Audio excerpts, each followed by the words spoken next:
seminar-seminar yang serius, meskipun sebetulnya kita pun serius juga gitu. Nah, jadi ngobar ini singkatan dari ngobrol bareng, kerjasama antara Ditjen Penguatan Daya Saing Produk Kelautan dan Perikanan, PDSKP KKP, dan MPHPI, Masyarakat Pengolahan Hasil Perikanan Indonesia. Jadi terima kasih sebelumnya saya ucapkan kepada Ditjen PDSKP KKP yang selalu mensupport kegiatan MPHPI. Saya sedikit di sini kenalkan dulu, mungkin masih ada yang belum tahu apa itu MPHPI. Jadi acara ini digagas sebagai action planning kita antara KKP dengan MPHPI, merupakan aplikasi dari MOU yang sudah ditandatangani. Dengan topik kali ini, pangan sehat, nasi ikan, gizi, dan solidaritas di tengah pandemi COVID-19. Nah, alhamdulillah kita bisa bergabung semua di sini.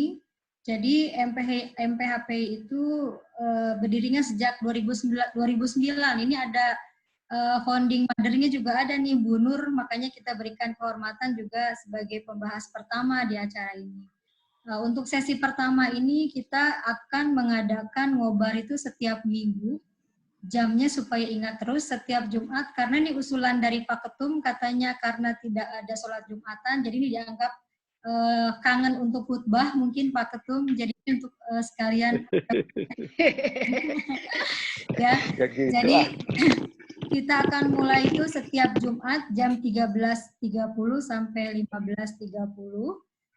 Minggu depan juga akan dilakukan hal yang sama sampai berseri 4 kali. Nah, kemudian MPHP ini merupakan suatu asosiasi masyarakat hasil perikanan Indonesia, di mana saat ini Pak Ketumnya Pak Adi Surya sebagai Ketua Umum MPHPI, dan saya membantu beliau di organisasi ini sebagai Sekretaris Jenderal. Oke, kemudian pada hari ini kita akan mempunyai, terima kasih saya ucapkan pertama nih kepada Dirjen PDSKP KKP, Pak Berni, Pak Mahmud, dan tim lainnya yang mendukung acara kita. Ini acara terus bertambah, hampir ada 350-an sudah masuk, termasuk ada teman saya yang media juga mungkin sudah masuk, Pak, ada yang dari Trubus tadi sudah masuk ke acara ini. Nah, jadi seperti yang sudah disampaikan di email masing-masing Bapak Ibu, kali ini kita punya 2 narasumber, 1 pembahas. Nah, acara ini pertama nanti akan dibuka dulu, ada opening speech dari Pak Berni Subiki ya, sebagai Sekretaris Direktorat Jenderal PKKP. Kemudian setelah itu nanti kita lanjutkan dengan narasumber pertama Pak Mahmud, nanti akan saya bacakan short brief dari CV-nya. Kemudian Pak Adi, dan juga nanti akan dilanjutkan pembahasan dan tanya jawab. Demikian untuk mengefektifkan acara kali ini. Nah, saya moderator Mala dari IPB, mempersilahkan Bapak Berni Subki untuk membuka acara ini. Silakan, waktu kami persilahkan kepada Bapak. Terima kasih Ibu Mala atas kesempatan yang diberikan kepada kami. Bismillahirrahmanirrahim. Assalamualaikum warahmatullahi taala wabarakatuh. Waalaikumsalam warahmatullahi wabarakatuh. Selamat siang. Salam sejahtera untuk kita semua. Yang saya hormati Bapak Al-Ustadz Insinyur Haji Adi Surya, Ketua Masyarakat Pengolahan Hasil Perikanan Indonesia. Yang saya hormati dan saya banggakan Profesor Nurjana, Guru Besar Fakultas Kelautan dan Perikanan IPB University, serta para akademisi, para peneliti, dan tentunya para guru besar, para pembimbing-pembimbing kita, dan tentunya pada ibu bapak para pengurus MPHPI di pusat dan juga di daerah.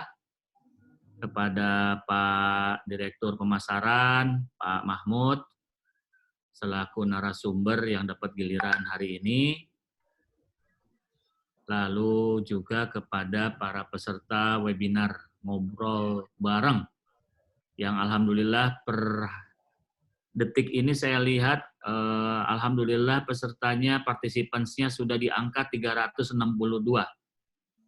Moga-moga tadi angka yang disebutkan oleh Ibu Mala akan tercapai, karena dengan demikian antusiasnya dari seluruh Indonesia, tidak hanya dari Jabodetabek, tetapi dari luar Pulau Jawa pun pasti akan tersebar informasi mengenai acara kita hari ini dan di hari-hari Jumat selanjutnya insya Allah. Bapak Ibu semua, Pak Adi, Pak Ketua, Prof. Nurjana, Ibu Bapak semua, saya mohon izin hari ini saya mewakili Pak Dirjen yang sedianya beliau ingin sekali hadir, namun demikian beliau harus mendampingi Pak Menteri Kelautan dan Perikanan di jam yang hampir sama untuk bertemu dengan para pelaku usaha dalam bisnis forum dan diadakannya dari rumah dinas dari Pak Menteri di Widya Chandra.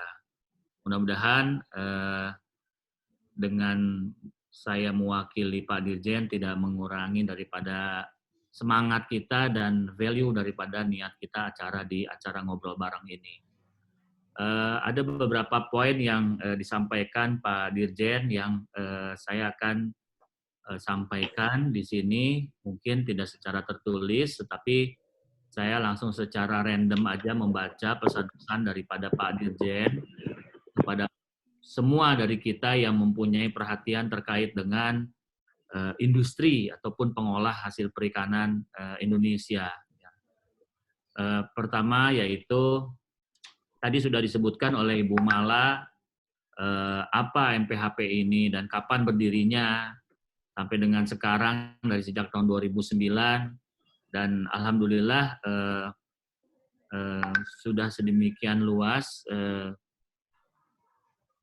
daya kerja maupun kinerja dan juga kerjasama yang sudah dilakukan oleh MPHPI, khususnya dengan kami di KKP, di Direktorat Jenderal PDS, yang dulu namanya Direktorat Jenderal P2HP. Bapak Ibu semua, mungkin yang dipesankan oleh Pak Dirjen yang saya dapatkan tadi melalui WA itu adalah lebih terkait dengan kondisi kita saat ini. Di mana saat ini WHO kemarin atau 2 hari lalu, mungkin Ibu Bapak juga baca di berbagai medsos mengenai kondisi pandemi COVID-19.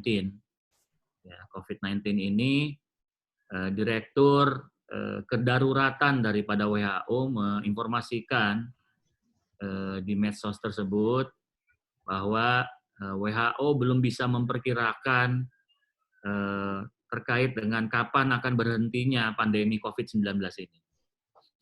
Sampai detik ini, mungkin sampai kemarin itu masih begitu bunyinya. Artinya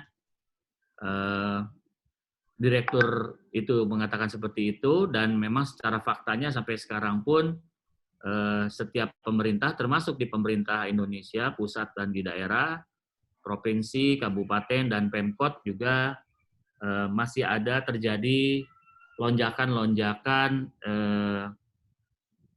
penularan daripada virus Corona 19 ini, yang setiap hari diumumkan di berbagai stasiun televisi. Nah, sementara kita sebagai manusia gitu memerlukan pangan, memerlukan kinerja, memerlukan energi untuk bergerak, memerlukan harapan untuk terus melangsungkan keberlangsungan hidup kita. Jadi artinya dari proses dari acara ngobrol bareng ini, mudah-mudahan nanti narasumber kita bisa juga menginformasikan terkait dengan usaha-usaha yang selama ini sudah dilakukan terkait dengan kita menangani COVID-19 dan bagaimana menangani COVID-19 yang kata WHO belum kelihatan tanda-tanda bakal hilangnya ini COVID-19 ini. Ya. Itu sumbernya WHO. Ya, jadi sudah suatu badan dunia yang berurusan langsung dengan health, ya, dengan masalah kesehatan. Ya. Dan ini tentunya sangat terkait dengan pangan kita dan sangat terkait juga dengan pangan yang berasal daripada olahan. Ya. Dan tentunya ini merupakan tanggung jawab kita bersama, pemerintah, organisasi, private, industri, NGO, asosiasi, termasuk MPHPI untuk memikirkan sama-sama kondisi-kondisi seperti ini jika apa yang disampaikan oleh Direktur Kedaruratan WHO itu memang benar adanya. Artinya memang kita harus hidup bersamaan dan berdampingan dengan makhluk yang namanya corona ini. Di corona ini kan memang makhluk, ya, makhluk Allah, semuanya juga makhluk. Ya. Virus, bakteri, ya malaikat, ya manusia, ya jin, ya semut, ya semuanya juga makhluk Allah gitu. Dan ketika dia hadir dengan izin Allah sekarang ya manusia menyebutnya dengan virus, gitu, dengan penamaan virus corona itu. Dan secara faktual memang terutama di Amerika sudah lebih dari 60.000 yang wafat dan terkait langsung dengan adanya penyebaran COVID-19. Kembali kepada pesan daripada arahan Pak Dirjen, bagaimana dengan kontribusi kita yang langsung terkait dengan industri pengolahan hasil perikanan. Ya.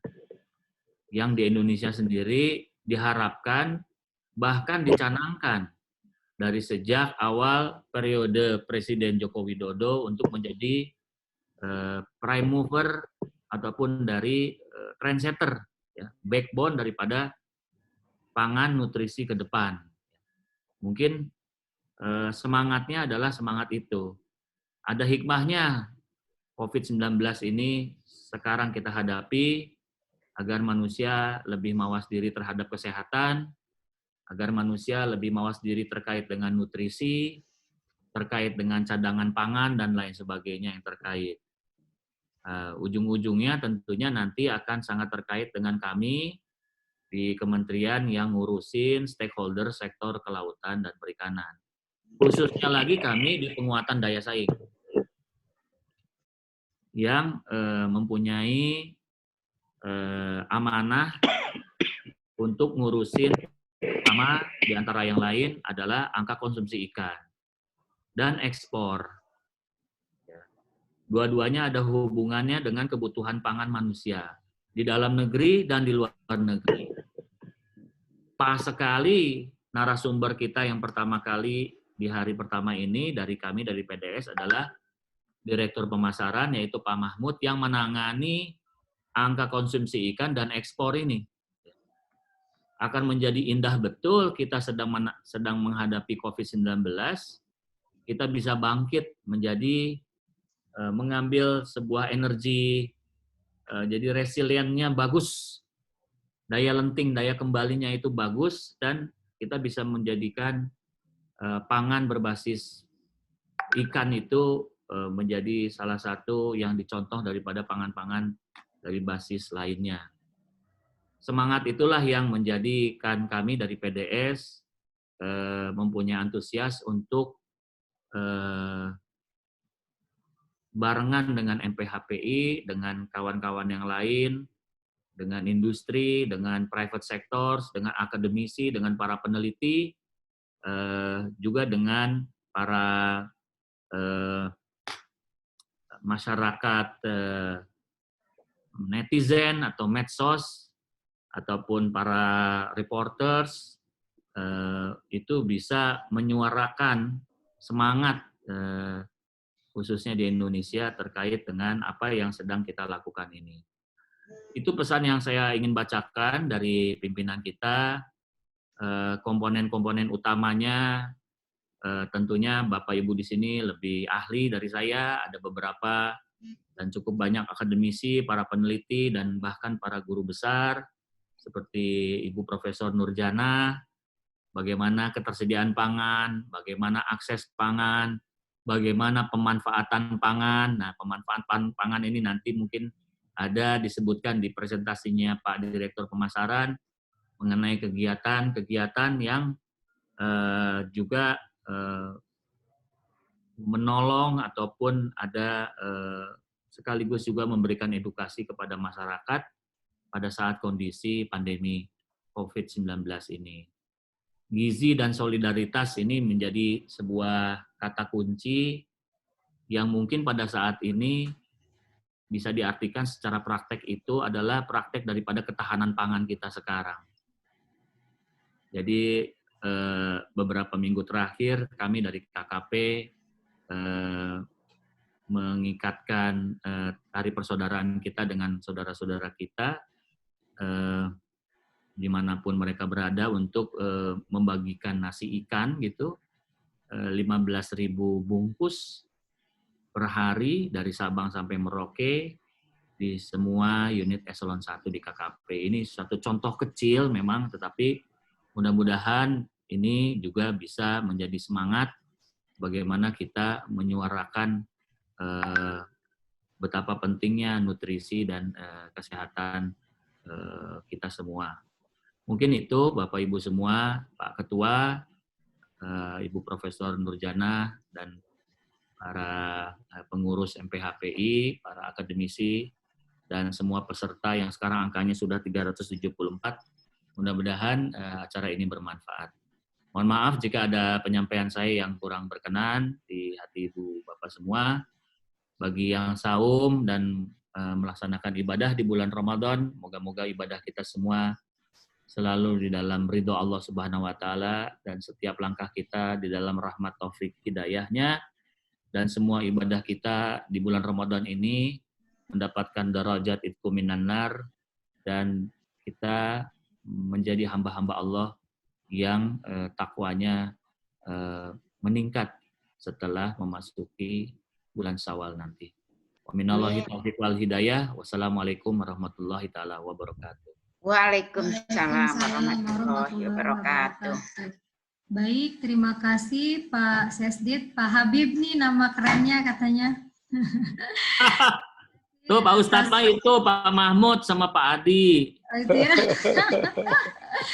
Terima kasih atas arahannya dan sambutannya Pak Sesdit, Pak Berni Asuki. Sekali saya kira informasi-informasi ini terus sekali berkembang ya. Nah, jam di saya menunjukkan jam 2:04 ya. Kita akan mulai saja dengarkan dari pemerasaran pertama, pemaparan dari Pak Mahmud ya. Saya bacakan sedikit brief CV-nya.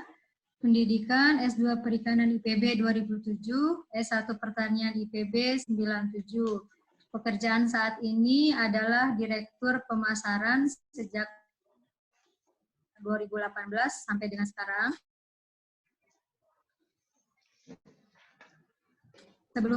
Sebelumnya lagi Kasubdit Analisis Pasar Luar Negeri 2013-2015, alamatnya di Bogor.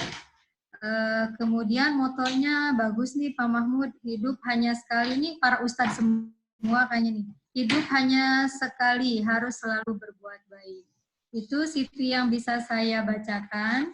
Jadi nanti Pak Mahmud akan memaparkan, nanti Pak Roni dibantu slide-nya silahkan ditayangkan. Biar saya aja yang slide-nya Mbak Bumala. Oh gitu. Oh iya silakan Pak Mahmud. Jadi Pak Mahmud saja yang akan menayangkan. Mari kita dengarkan pemaparan dari Pak Mahmud. Saya persilahkan waktunya kepada Pak Mahmud. Berapa menit, Bu Mala? 15-20 menit, Pak. Baik, terima kasih. Assalamualaikum warahmatullahi wabarakatuh. Waalaikumsalam warahmatullahi wabarakatuh. Waalaikumsalam warahmatullahi wabarakatuh. Alhamdulillahilladzi adhabana al-hazan, inna rabbana laghafurun syakur.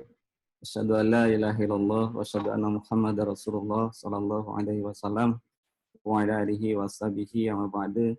Yang kami hormati Pak Ketua Umum MPHPI Pak Adi, yang kami hormati Prof. Nurjana, Yang kami hormati Pak Ses, Pak Berni, moderator Bu Mala, Bapak sekalian yang tidak dapat kami sebutkan satu persatu. Terima kasih banyak pada kesempatan yang baik ini. Kesempatan yang pertama, kerjasama antara MPHP dan Ditjen PDS KKP untuk mengadakan ngobrol bareng terkait dengan masalah-masalah perikanan, khususnya terkait dengan pengolahan. Dan untuk saat ini ada tema yang luar biasa, mungkin yang diangkat kaitannya dengan COVID-19, bagaimana pangan sehat dari nasi ikan ini, kaitan dengan gizi dan solidaritas. Ini luar biasa, di bulan suci Ramadan, kita harus meningkatkan gizi dan meningkatkan solidaritas, sehingga ketahanan tubuh kita, daya tahan tubuh kita akan meningkat. Baik, waktunya 15-20 menit. Ini ada 375 peserta, yang kalau dalam tatap muka ini tidak suatu hal yang sulit. Dengan jumlah 375 dalam satu ruangan, sulit. Tapi saat ini dengan virtual seperti ini, dengan webinar ini kita bisa hadir bersama dan bahkan bisa jelas satu persatunya dapat dilihat kalau videonya dibuka. Gitu ya. Baik, Bapak sekalian, kita akan mempersingkat waktu. Kami akan menampilkan slide yang akan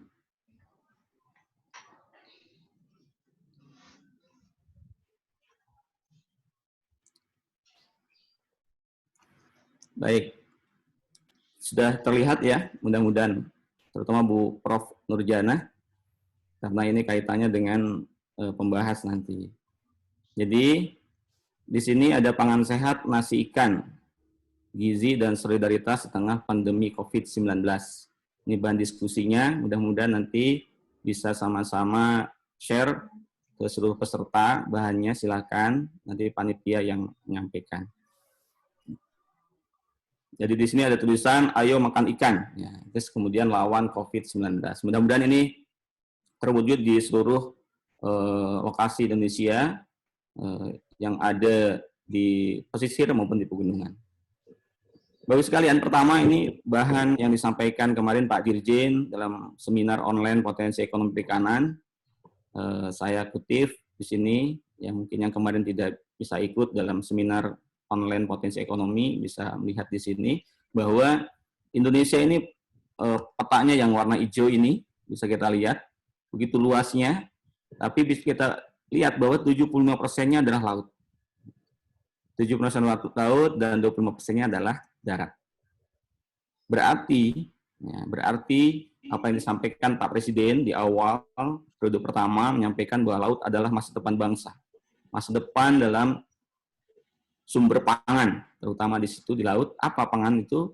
Ya ikan yang ada di laut. Salah satunya. Kalau kita lihat satu persatu, apa saja yang ada di Indonesia, luar biasa, Bapak sekalian, dari luas perairannya, jumlah pulaunya, panjang pantainya. Ini adalah sumber daya yang kita miliki. Indonesia memiliki sumber daya yang luar biasa, yang akan dimanfaatkan sebesar-besarnya untuk kemakmuran rakyat sesuai dengan amanah undang-undang. Kemudian, berapa sih potensinya? Ini juga sama dalam seminar kemarin. Ini potensi ekonomi.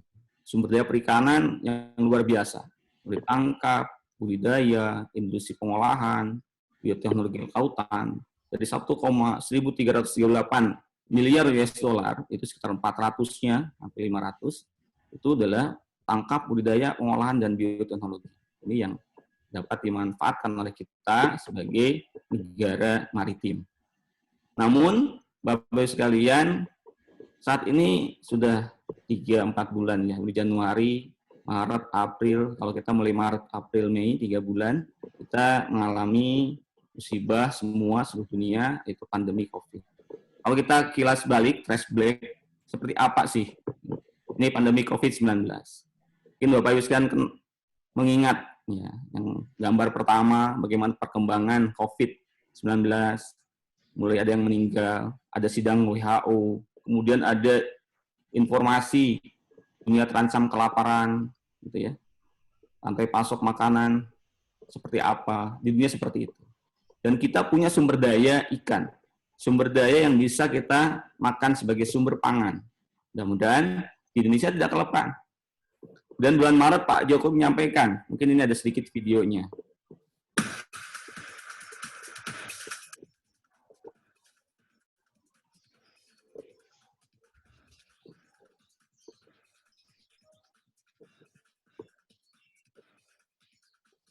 Ini awal terjadinya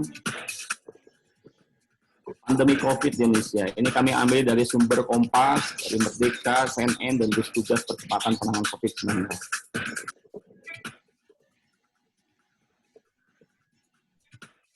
Cepat. Yang ke Indonesia, kemudian tinggal di Malaysia, dan dicek di sana, ternyata positif corona. Tim dari Indonesia langsung menelusuri.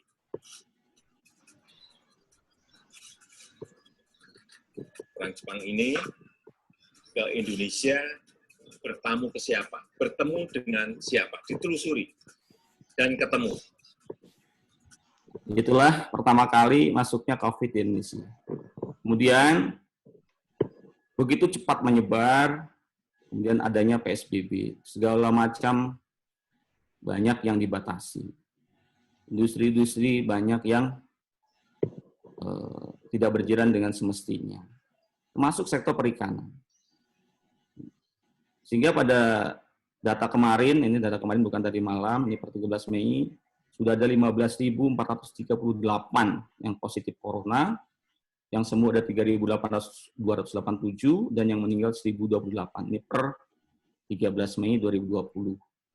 Data sekarang aktif lagi. Inilah yang terjadi, Bapak-Ibu sekalian, di Indonesia saat ini. Mungkin yang di daerah-daerah tidak begitu merasakan, tapi yang di Jakarta, Jabodetabek ini sangat merasakan sekali.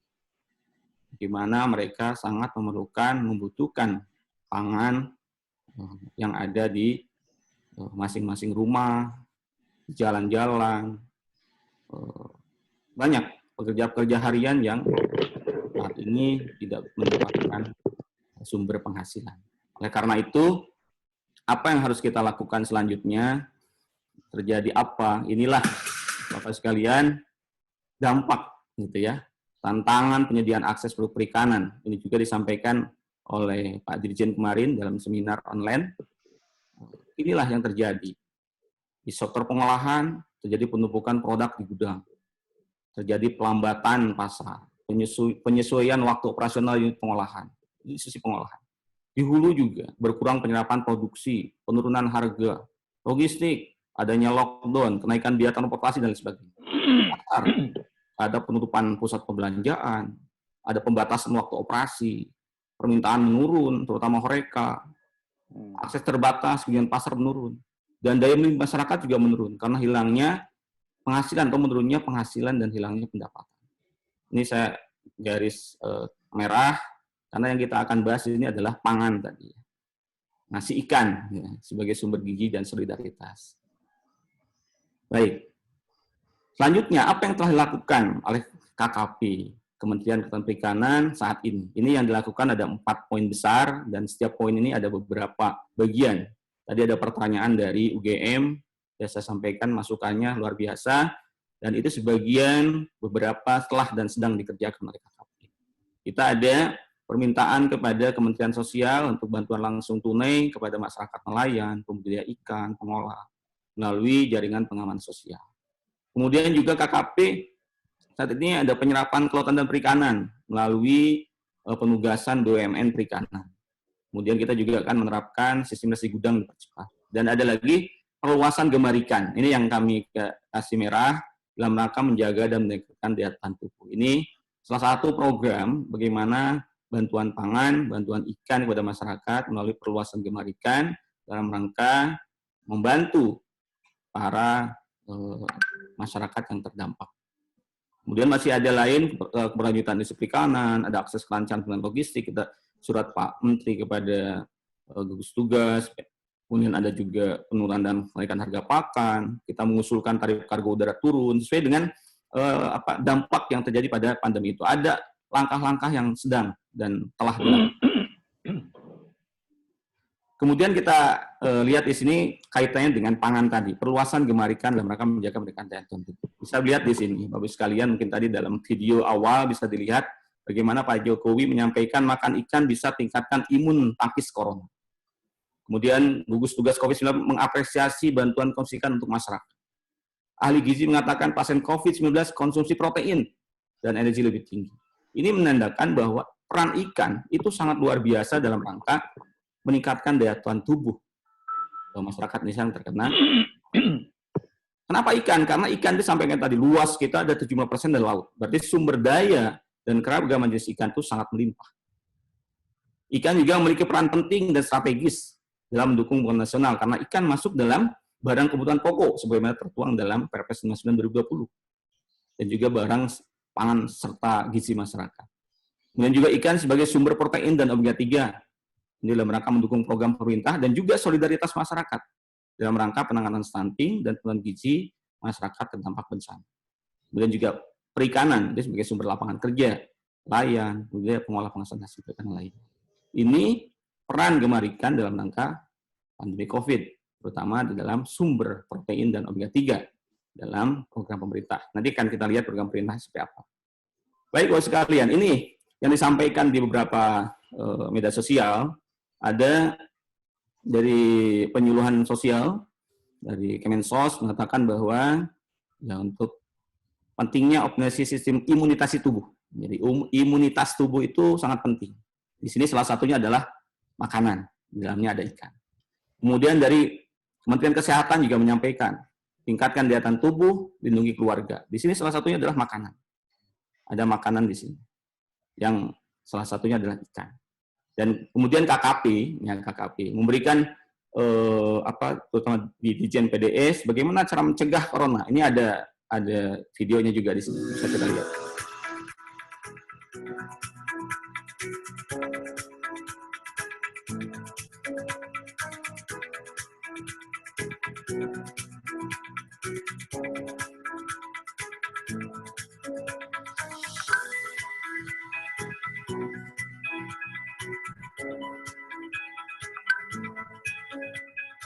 Itulah salah satu peran kita memberikan sosialisasi kepada masyarakat melalui makan ikan.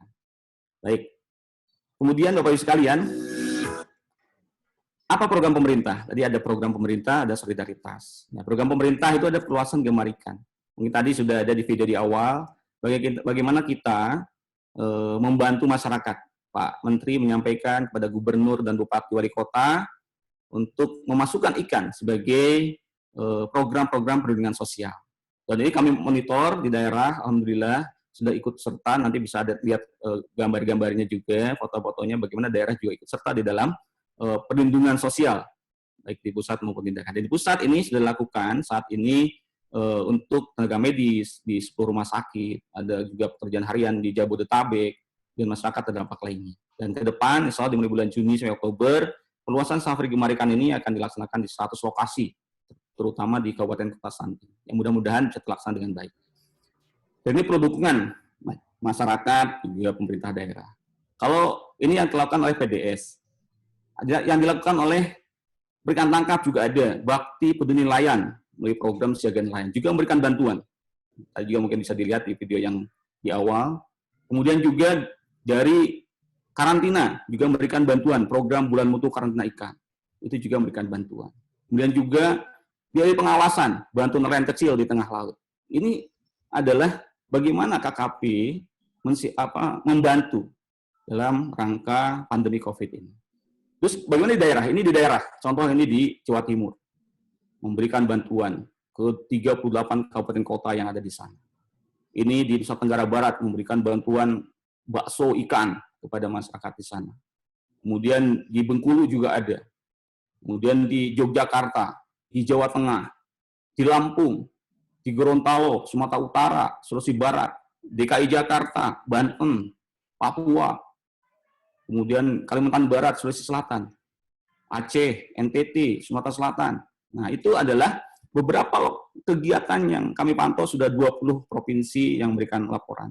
Itu adalah bukti bahwa surat edaran Pak Menteri atau surat himbauan Pak Menteri kepada Gubernur dan Wali Kota disambut dengan baik dan dilaksanakan. Alhamdulillah. Selanjutnya, tidak hanya itu. KKP juga ada nasi ikan. Nah, ini nasi ikan lawan COVID. Mungkin Bapak sekalian bisa lihat beberapa informasi KKP bagikan 15.000 nasi ikan. Kemudian semua ini dari uangnya staf, uangnya pegawai KKP, bukan dari APBN. Jadi bentuk suatu solidaritas. Mudah-mudahan dengan bentuk ini memberikan dampak kepada yang lain juga ikut serta solidaritas sosial. Nasi ikan, jelas nasi ikan, makan ikan, lawan corona, itu motonya. Jadi Pak Menteri menyampaikan COVID-19 belum ada obatnya, dan upaya pencegahannya adalah dengan menjaga daya tahan tubuh. Insya Allah dengan makan ikan, daya tahan meningkat. Ayo mulai sekarang kita makan ikan. Itu yang disampaikan oleh Pak Menteri kita, Pak Edi. Nah, tujuannya apa? Itu solidaritas yang pertama. Yang kedua, meningkatkan imunitas konsumsi ikan. Yang ketiga, sosialisasi dan promosi produk ikan. Banyak di antara saudara-saudara kita, tetangga kita yang belum pernah makan ikan. Ada. Mungkin kalau di wilayah timur udah biasa. Tapi kalau di Jawa Barat, Jawa Tengah, makan ikan segar, seperti yang foto di sini, kembung, itu ada yang bilang, saya belum pernah, Pak. Kemarin kami ke Ciwidey memberikan ikan, saya baru pertama lihat ikan ini. Ini seperti itu, kita sosialisasikan dan promosikan produk perikanan. Juga kita menyerap produksi perikanan. Yang saya sampaikan salah satunya, Pak, dampak dari pandemi ini adalah produksi perikanan tidak terpasarkan. Nah, kita serap dengan seperti ini. Mudah-mudahan ini memberikan dampak kepada yang lain, juga ikut serta menyerap dan solidaritas kepada masyarakat. Nah, ini bahan sosialisasi dan promosi kita juga lakukan. Apa sih manfaat ikan? Bagi kesehatan, ada omega 3, omega 6, omega 9, zat besi, yodium, seng, selenium, fluor, protein, asam lemak tak jenuh. Ini adalah manfaat-manfaat ikan, kandungan gizi ikan yang bermanfaat bagi kesehatan. Kalau kita juga memberikan bagaimana cara memilih kesegaran ikan, cara menjaga kesegaran ikan, cara memilih ikan segar. Ini kita sampaikan media-media promosi ini. Ini bisa disebarkan, silahkan Bapak sekalian. Media-media promosi dan sosialisasi ini bisa dilakukan di tempat Bapak Ibu sekalian. Kalau kita lihat, nah itu adalah melalui pemasaran online, tadi sampaikan juga. Promosi kita juga pemasaran online. Ada pusat pengembangan kebiasaan KKP, itu di Jabodetabek ya, ada di sini, di toko tani, pesan ikan langsung, ada ikan beku, ikan olahan, ikan segar, gitu seperti itu. Juga kita ada ikan segar Indonesia di pasar ikan modern Muara Baru. Gitu ya, di PIM itu dengan motonya ayo bantu nelayan kita tetap berpenghasilan. Nelayan seperti itu, kita bantu ikan-ikan segar. Ini adalah yang dijual, dan sekarang posisinya kalau mulai tanggal 10 sampai nanti itu ada free ongkos kirim se-Jabodetabek, silakan. Dan itu cara penanganan ikannya juga cukup bagus. Ini contoh di sini misalkan seperti apa penanganan ikannya. Ini ikan tenggiri, ada esnya di bawahnya gitu ya. Kemudian taruh ikan tenggirinya. Kemudian ada ikan kakap merah seperti ini gitu ya, ditutup es lagi. Ini cara penanganannya untuk sebelum dikirim, Bapak sekalian. Dikasih es yang jelas, ini ada udang, taruh dikasih es lagi. Ini betul-betul segar, Bapak sekalian, gitu ya. Ini contoh bagaimana penanganan ikan sebelum dikirim. Kita memberikan pelatihan juga. Ini ada lobster seperti itu. Ini Bapak sekalian, bagaimana kita mempromosikan melalui pemasaran online. Boleh dilakukan di tempat Bapak sekalian. Nah, itu. Silakan. Nanti juga ada beberapa yang memang melakukan pemasaran online di daerah. Juga kita dengan DigiFish Network, itu ada beberapa startup di sana. Kemudian juga olahan ikan UMKM Komunitas Belajar KKP. Juga kita membantu usaha mikro kecil yang suka belajar di KKP setiap bulan 2 kali. Sekarang tidak ada pameran-pameran bazar. Kita bantu usaha mikro kecil ini untuk memasarkan. Nah ini produk-produknya yang dipasarkan oleh Bazar KKP. Dan laporannya kita dapat, alhamdulillah, setiap minggu kita dapatkan laporannya seperti apa dengan adanya pemasaran online ini. Kita pantau terus, bahkan untuk para UKM ini kita latih juga untuk bisa masuk ke marketplace, gitu ya, seperti Shopee, Bukalapak, kita berlatih di sana supaya juga bisa memasarkan seperti itu. Nah ini yang tadi startup produk perikanan yang bergabung dalam DigiFish ya. Ada beberapa, ada Aruna, gitu ya, ada Fisheries. Ini juga sama, mereka memasarkan produk-produk perikanan baik dengan beku, segar, olahan. Ini Aruna ya, contoh Aruna yang sudah kerjasama dengan kami. dia memasarkan produk perikanan di sana. Ini yang dilakukan di daerah. Jawa Barat misalkan ada pemasaran online, ya. Kemudian di Yogyakarta juga ada pemasaran hasil tani di Kabupaten Sleman. Di Sumatera Barat juga ada bantu pemasaran online. Kemudian di Sumatera Utara ada pemasaran pesan antar, ya. Ini di Kalimantan Timur. Ini laporan dari masing-masing dinas seperti ini. Baik Bapak sekalian. Nah, ini ada, karena kita Ramadan nih Pak Ustadz, mohon maaf nih.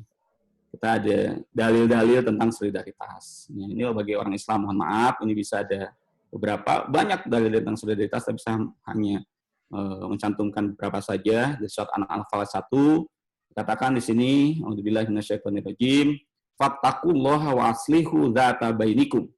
Bertakwalah kepada Allah dan berbuat baiklah sesama kamu sekalian. Wa aslihu dzata bainikum. Nah, ini harus berbuat baik sesama kita. Kemudian juga wa ta'awanu 'alal birri wat taqwa. Bertolong-tolonglah kamu sekalian dalam kebaikan dan takwa. Memberikan makan itu adalah hal yang baik dan meningkatkan ketakwaan. Lan tanalul birra hatta tunfiqu mimma tuhibbun. Tidak dikatakan kebaikan sehingga dia menginfakkan sesuatu yang dia sukai. Ya, orang perikanan sukanya ikan, ya kita memberikan ikan. Infaknya ikan. Betul. Pak Adinya punya ikan kaleng, ya berikan ikan kaleng. Ya, seperti itu. Nanti di sesi ini ada surprise, Pak. Oh, gitu. Kemudian juga ada lagi, ya ayuhan nasu kulu mimma fil ardi halalan thayyiba. Surat Al-Baqarah 168. Hei manusia, makanlah dari muka bumi ini. Nah, makan apa? Halalan thayyiba. Makan sesuatu yang halal dan baik. Kemudian dalam hadis surat 6, uhilla lakum saydal bahri wa ta'amuhu mata'an lakum. Dihalalkan bagi kamu sekalian binatang laut, ikan, dan makanan yang ada di laut yang lezat bagi kamu. Mata'an lakum, lezat bagi kamu. Jadi ikan itu sangat lezat, nikmat, halal, dan baik. Maka di bulan puasa ini dalam ayat Tirmidzi disebutkan, man fatara sha'iman kana lahu mithlu ajrin ghairu anhu la yanqusu min ajri sha'imi shay'an. Barang siapa yang memberi buka puasa, nah, kepada siapa saja gitu yang berpuasa, maka dia mendapatkan pahala sebagaimana orang yang berpuasa, namun tidak mengurangi pahalanya orang puasa. Ini luar biasa, sekalian. Dengan solidaritas saat ini kita punya yang kita sukai adalah ikan, dan ikan itu adalah thayyiban, halalan thayyiban. Nah, berarti pas sekali solidaritas dalam Islam itu memberikan contoh dalil petunjuk bahwa kita harus berbuat baik pada orang lain. Baik.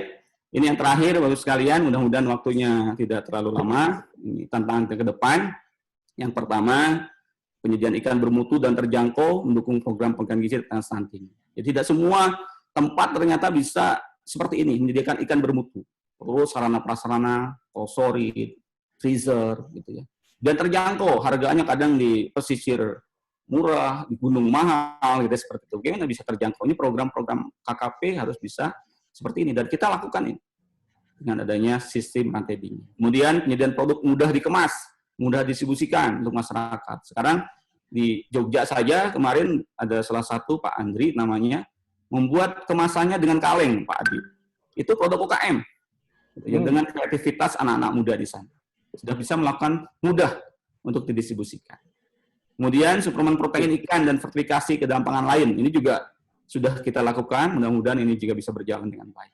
Dan tentu yang terakhir ini adalah edukasi untuk bisa memberikan makan ikan bagi ibu hamil dan anak batuta, terutama dalam rangka penanganan stunting. Alhamdulillahirabbil alamin. Demikian dapat kami sampaikan, kurang lebihnya saya mohon maaf. Assalamualaikum warahmatullahi wabarakatuh. Waalaikumsalam warahmatullahi wabarakatuh. Baik, terima kasih sudah kita dengarkan paparan dari Direktur Pemasaran, Bapak Mahmud. Menarik sekali tadi yang sudah dipaparkan bagaimana peran KKP ketika COVID-19 ini. Sudah langkah nyata, banyak juga dikabarkan KKP mentargetkan minimal 15.000 ya Pak ya, nasi bungkus. Nasi. Ya, 15.000 per hari. 15.000 per hari. Jadi itu minimalnya. Kemudian tadi ditambah lagi mungkin ada beberapa paket tadi yang ikan-ikan beku dan sebagainya. Kemudian juga yang menariknya juga ini alhamdulillahnya subhanallah solidaritasnya tadi mungkin tidak menggunakan dana APBN ya Pak, menggunakannya mungkin dana-dana dari KKP sendiri dan juga mitra lainnya. Ini sangat menarik, mungkin saat kita eranya jadi peduli tetangga kita seperti apa. Mungkin itu gerakan yang cukup baik, saya kira. Tadi Pak Mahmud sudah memberikan informasi juga, yang diberikan ternyata ikan yang sudah di-handling dengan baik. Tadi diperlihatkan bagaimana cara handling es dan sebagainya. Nah, untuk itu kita melengkapi acara Ngobar 1 ini dari sekaligus juga Pak Adi sebagai Ketua MPHPI. Temanya nanti di sini peran industri, tantangannya pada, mungkin kata Pak Adi bukan hambatan, tapi hikmah ya Pak ya bagi industri perikanan. Jadi Pak Adi akan melengkapi sesi ini. Silakan Pak Adi, saya berikan waktu 15-20 menit. Baik. Terima kasih Bu Mala. Suara terdengar ini, Bu? Dengar Pak. Assalamualaikum warahmatullahi wabarakatuh. Waalaikumsalam warahmatullahi wabarakatuh.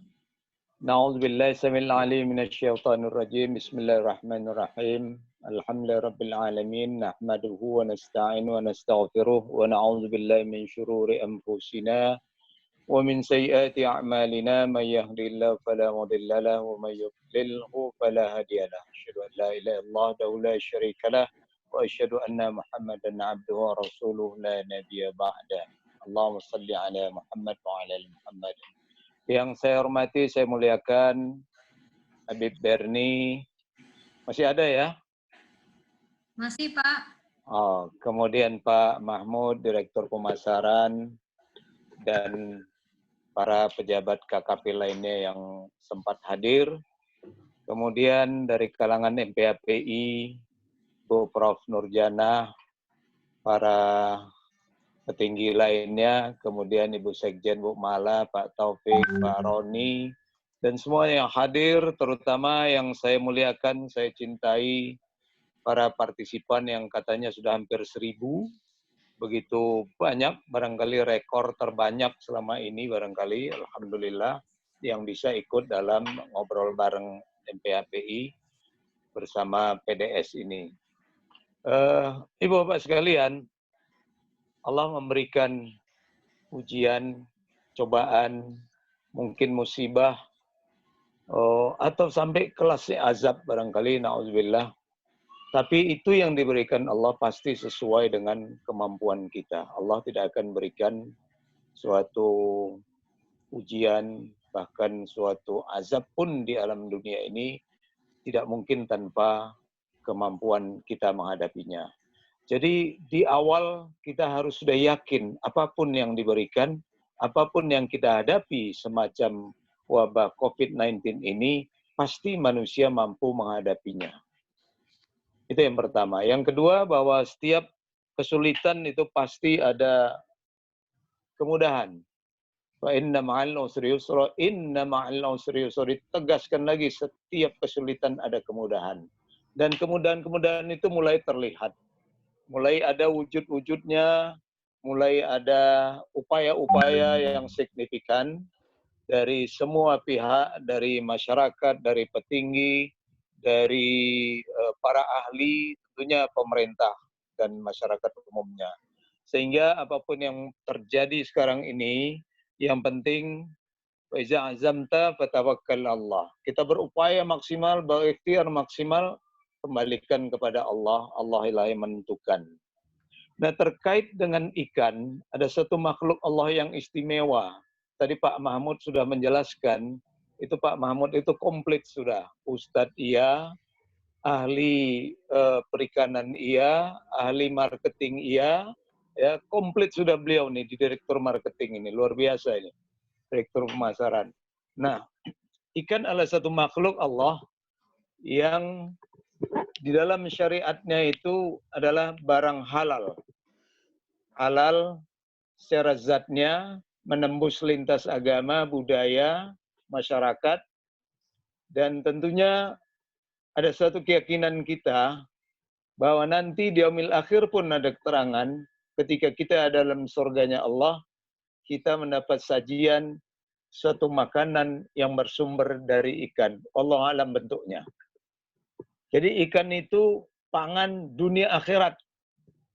Jadi tidak salahlah kalau semua sumber gizi, semua protein, mineral, ya, dan segala sesuatu yang baik itu ada dalam ikan.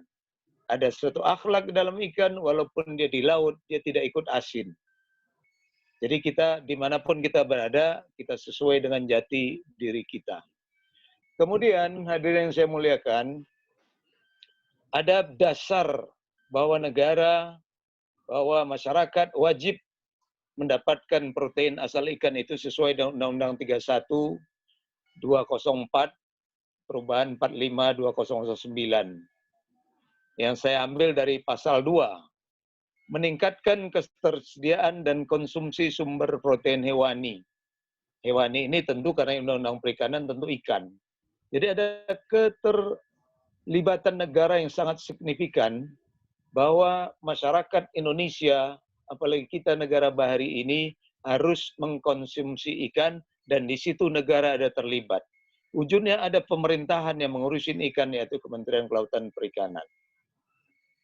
Nah, sehingga kita yakinlah di dalam suasana wabah COVID-19 ini, ada slide saya, tolong tampilkan juga, ada bahasa lockdown. Kalau orang Sunda, lauk jeung daun, itu pepes namanya. Ya, Pak Mahmud ya? Lockdown, Pak. Lauk di Pak. daun. Lauk di daun, berarti pepes gitu ya. Semua terkunci. Ada satu yang saya tampilkan, jenuh. Boring orang di rumah itu. Lamun boring, aya duit. Nah, tenanawan barangkali Pak. Tapi udah boring, kena PHK, nggak ada duit, daya beli turun, tadi udah disampaikan oleh Pak Mahmud, tapi kita tetap butuh pangan, butuh makan.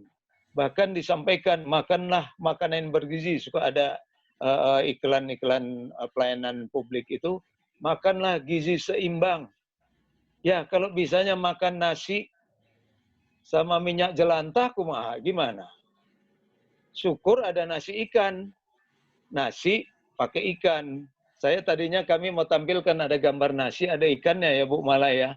Kata Bu Mala nanti, wah itu promosi Pak Adi, karena yang dituangin di nasi itu ikan kaleng gitu ya. Kecuali kalau udah dikasih Pak, nanti baru ya, ditayangkan. Itu nanti pasti ada itu, kita bagi. Silakan yang mau datang kemari gitu kan. Nah, jadi saya tampilkan slide ini. Di posisi kita butuh pangan, di tengah kesulitan kita, ada yang PHK. Pak Mahmud itu nggak dapat THR lah, tapi mereka nyumbang juga. Salon 1, 2 nggak dapat ya Pak ya? THR-nya ya. Pak, alhamdulillah Pak. Sabar wae. Cenah mah kata Bu Mulyani nggak dapat THR salon 1, 2 gitu ya. Termasuk saya barangkali gitu. Nggak dapat THR-nya dibagikan ke karyawan. Nah, kita butuh pangan. Dan pangan itu esensinya adalah pasokan gizi untuk daya tahan tubuh. Ada dari kemampuan dia beli, ada dari bantuan orang lain yang namanya solidaritas sosial. Jadi Pak Ustadz Mahmud, itu tadi yang disampaikan dasar-dasar hukum solidaritas, saya, Pak Mahmud, Prof. Nur, Bu Nur, Pak Taufik, semuanya, Pak Berni, kita belum hebat kalau kita belum mampu memberikan sesuatu yang kita sayangi kepada pihak lain. Dan belum hebat dia kalau dia kesolehan personalnya hebat, tapi kesolehan sosialnya itu belum muncul. Di Al-Baqarah 261, bahkan di awal Al-Quran juga, Alif Lam Dzalikal Kitabu la raiba fihi hudal lil muttaqin alladziina yu'minuna bima razaqnahum yunfiqun.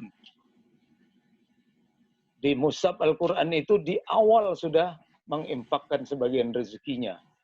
Jadi suatu hal yang sangat prinsip solidaritas sosial itu menjadi bagian dari pola hidup. Tiada hari tanpa infak, tiada hari tanpa sedekah, tiada tahun tanpa zakat, ya, tiada Jumat tanpa bagi-bagi rezeki kita.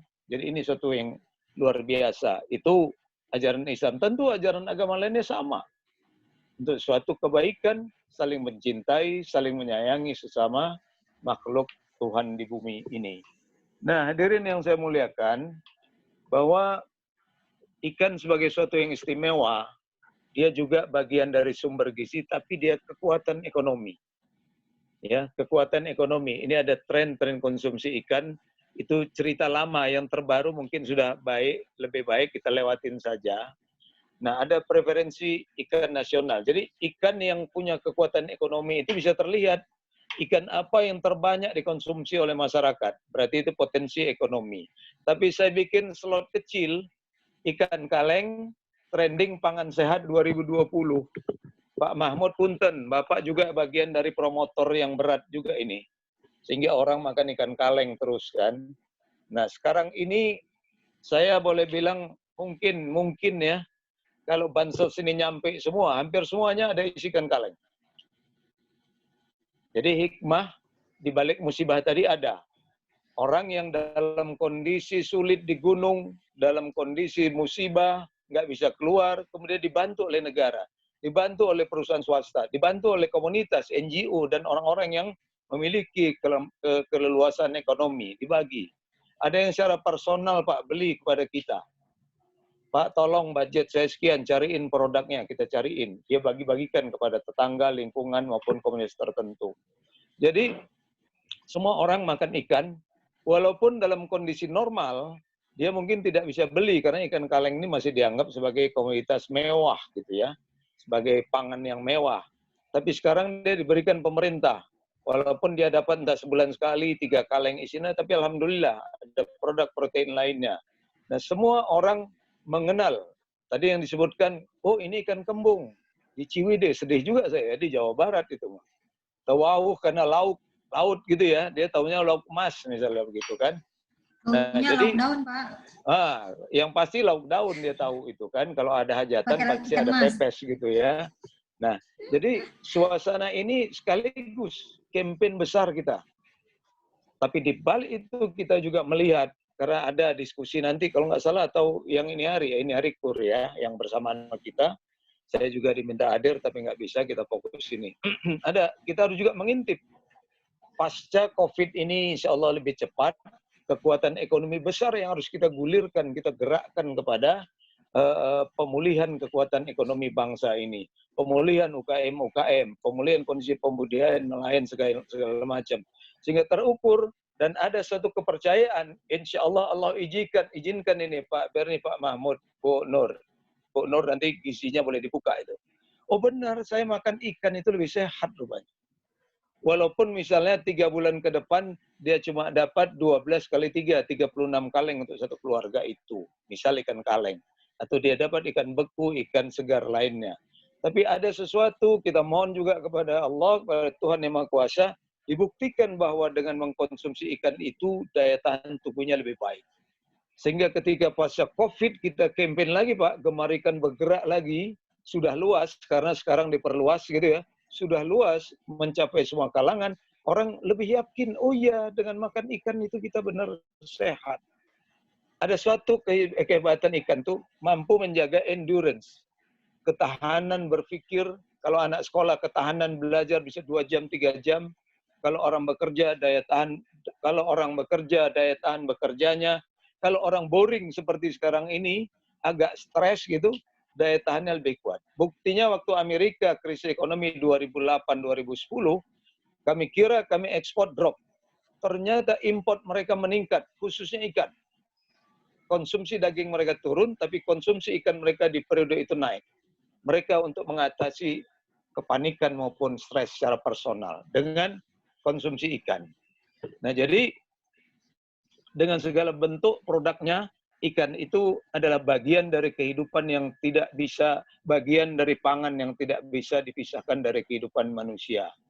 Yang salah pilih gizi, tentu dia punya kerugian sendiri. Dan sudah masuk di bagian pangan strategis nasional sebagai sana disampaikan. Nah, saya mau lihatkan kepada para hadirin semua, karena kita jangan COVID aja kita bahas, tapi ada kekuatan ekonomi di balik ini, supaya kita juga bisa menggerakkan ekonomi. Karena kalau ekonomi tidak bergerak pasca COVID ini, bisa bangkrut negara ini. Bahaya, gitu ya.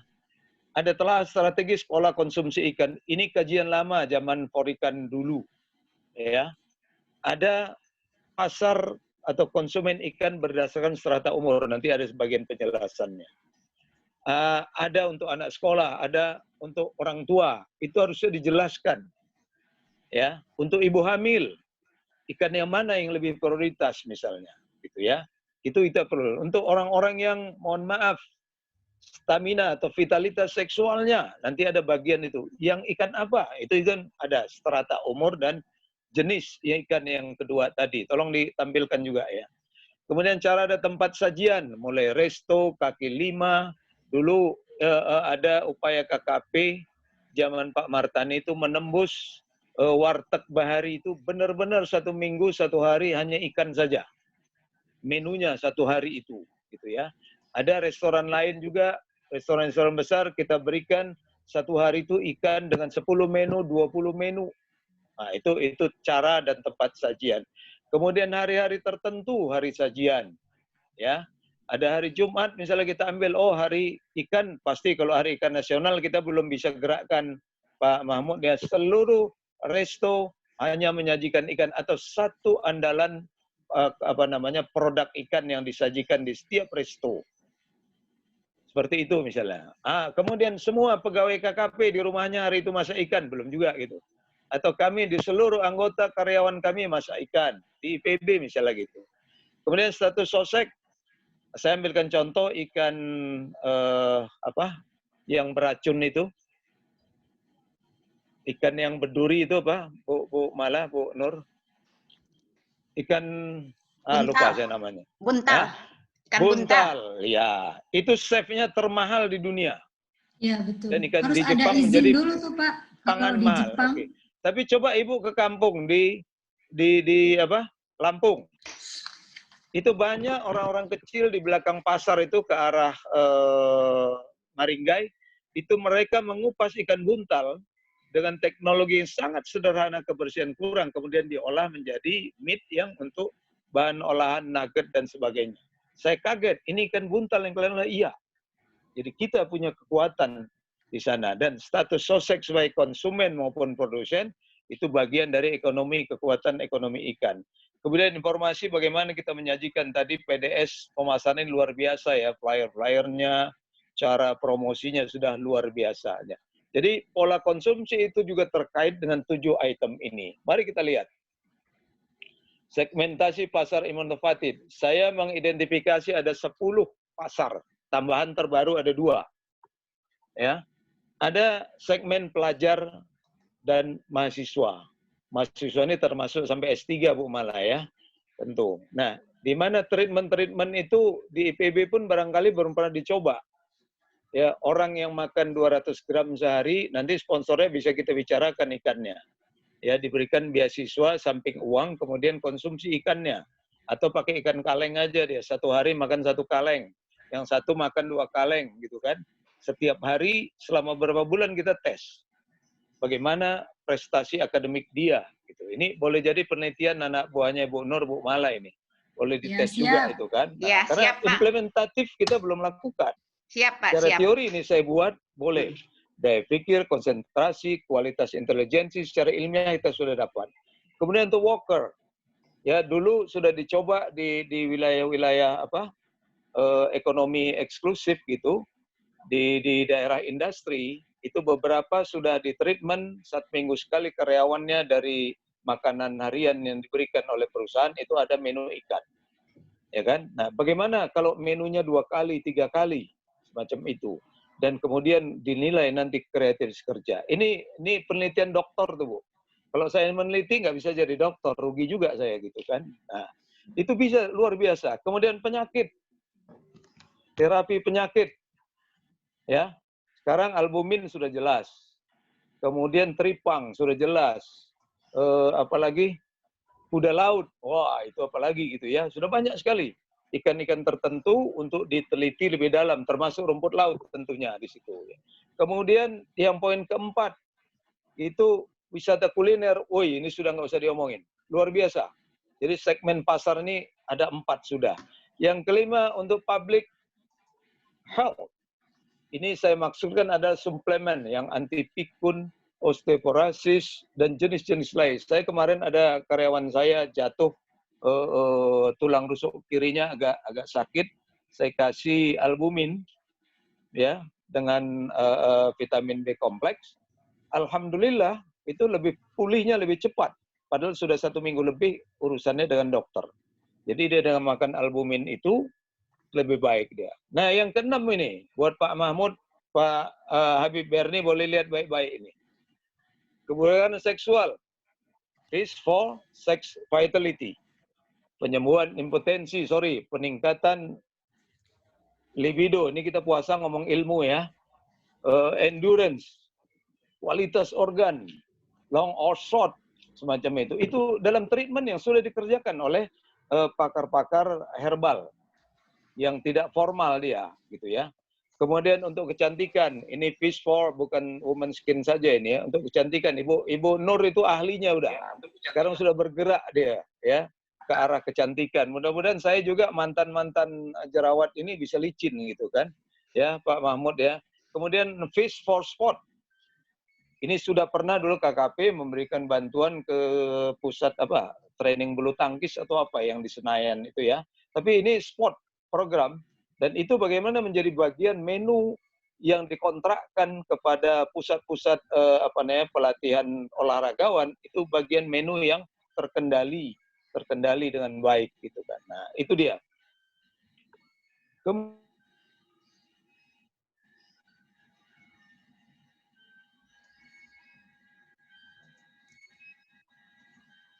Adi? Enggak ada suara?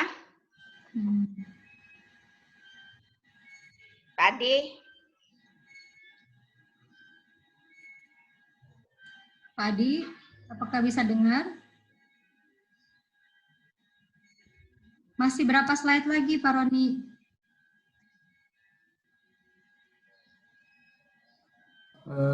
Masih 8 slide lagi, Bu. Slide lagi. Kita sambil tunggu Pak Adi ya, Bu Nurjana, mungkin kita lanjutkan saja dulu ya. Mungkin khawatirnya Pak Adi ada sedang trouble. Kita tunggu sebentar.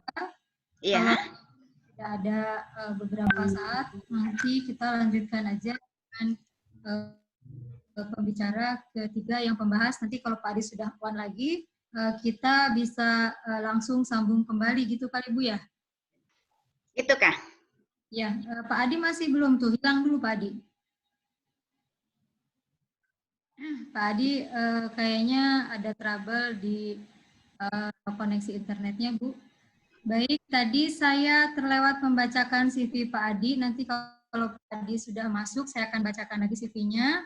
Sekarang sambil menunggu Pak Adi masuk, saya bacakan dulu CV-nya Prof. Nurjana sebagai pembahas dari pemateri 1 dan 2 tadi.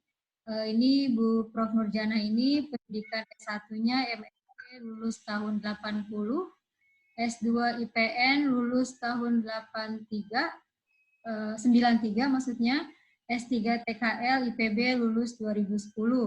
Pekerjaan peneliti survei YLKI 84 tahun 84, dosen MSP sejak tahun 86, dan dosen FPIK sejak tahun 88.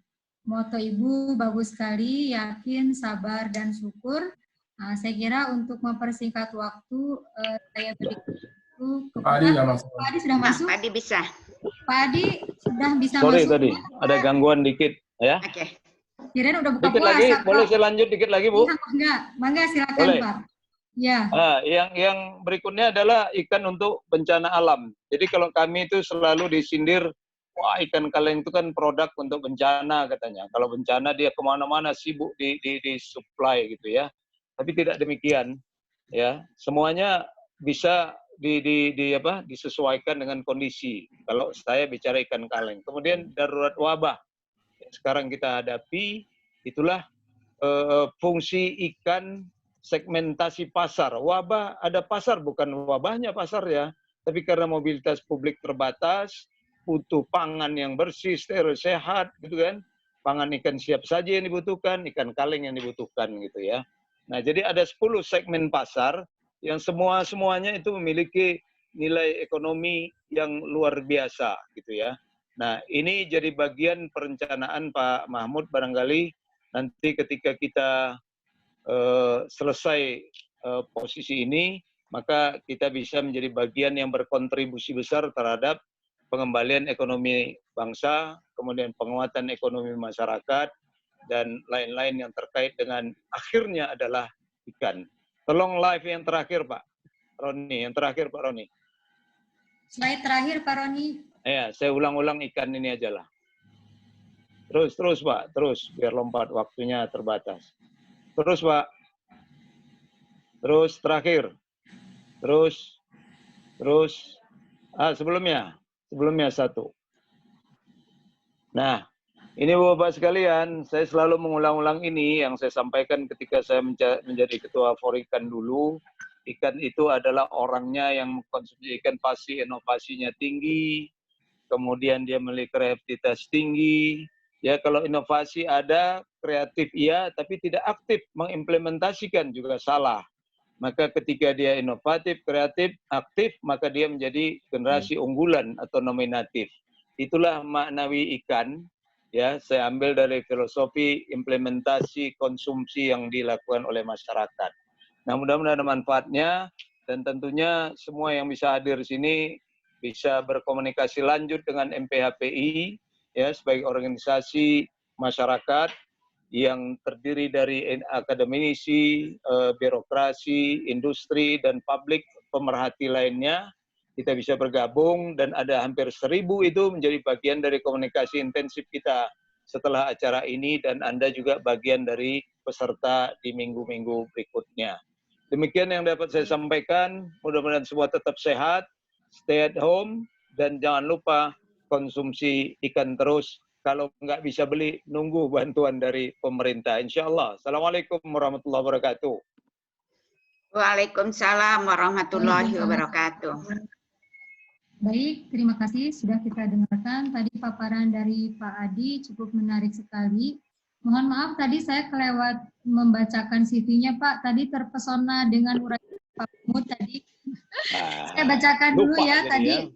Iya, tadi Bunda sudah saya bacakan. Pak Adi, jadi Pak Adi ini S1 IPB Angkatan 18, pekerjaan sekarang yang tertulis di sini baru 2 direktur nih, padahal katanya lebih banyak ya Pak. Direktur PT Karya Mandiri Citramina, kemudian Direktur PT Surya Arta Globalindo.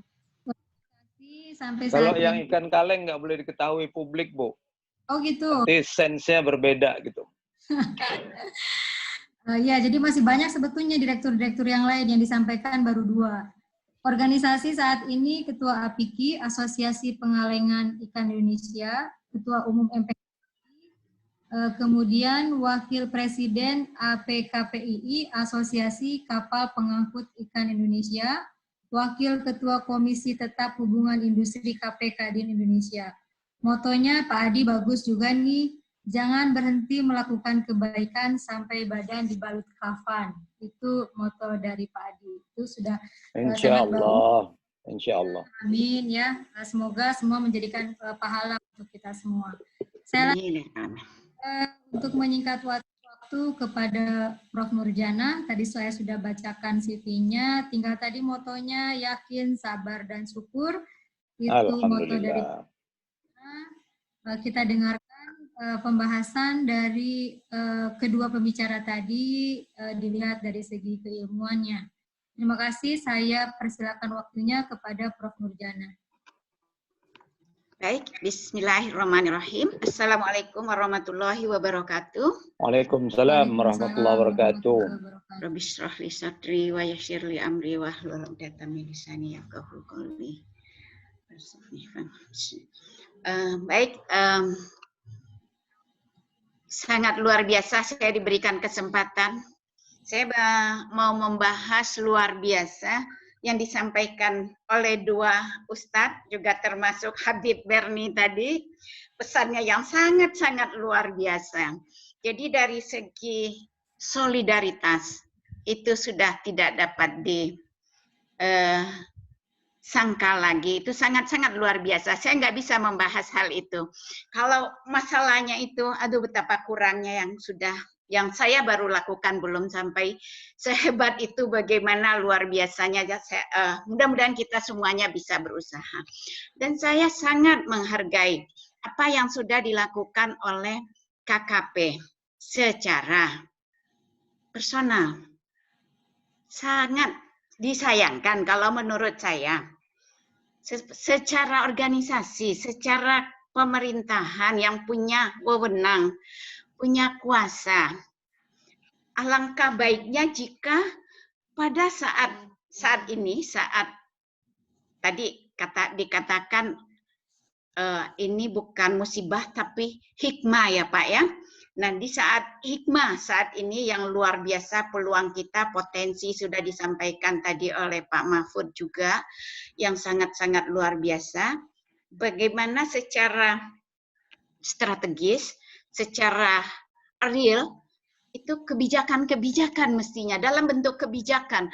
Usaha yang sudah dilakukan 15.000 paket per hari itu sangat mulia, sangat dihargai. Tapi individual, itu artinya itu himbauan untuk kita semuanya, semua umat manusia ya, semuanya. Tetapi secara organisasi pemerintahan yang mungkin bisa dengan anggaran, yang bisa dengan segera membuka, tadi permasalahannya disebutkan, ada hambatan, ada kendala, transportasi, arus pasok tidak lancar. Nah ini mestinya yang kita pikirkan segera. Itu secara organisasi kenegaraannya ya. Namun secara saya sih nggak ahli di situ. Tetapi hanya berpikir betapa indahnya jika secara struktur kenegaraan ada anggaran negaranya yang untuk menyelesaikan masalah ini, bukan secara tadi sangat mulia, pegawai-pegawai itu sangat mulia sekali dan saya sangat angkat jempol itu ya, luar biasa. Saya diminta membahas sebetulnya tentang gizinya. Tentang aktivitasnya saya sangat hargai, baik dari Pak Adi maupun dari Pak Mahfud. Sangat luar biasa. Soal Pak Adi tadi itu memang luar biasa, karena ikan kaleng sangat merdeka sekarangnya, bisa jalan kemana-mana. Pak itu sangat punya peluang ya.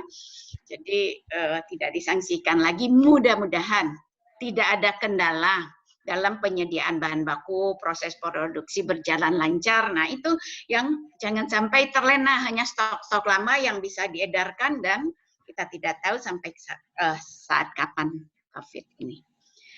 Baik, saya akan coba share tentang ini sedikit mengenai materi. Ya, maaf maksimal 15 menit ya Bu. Oke.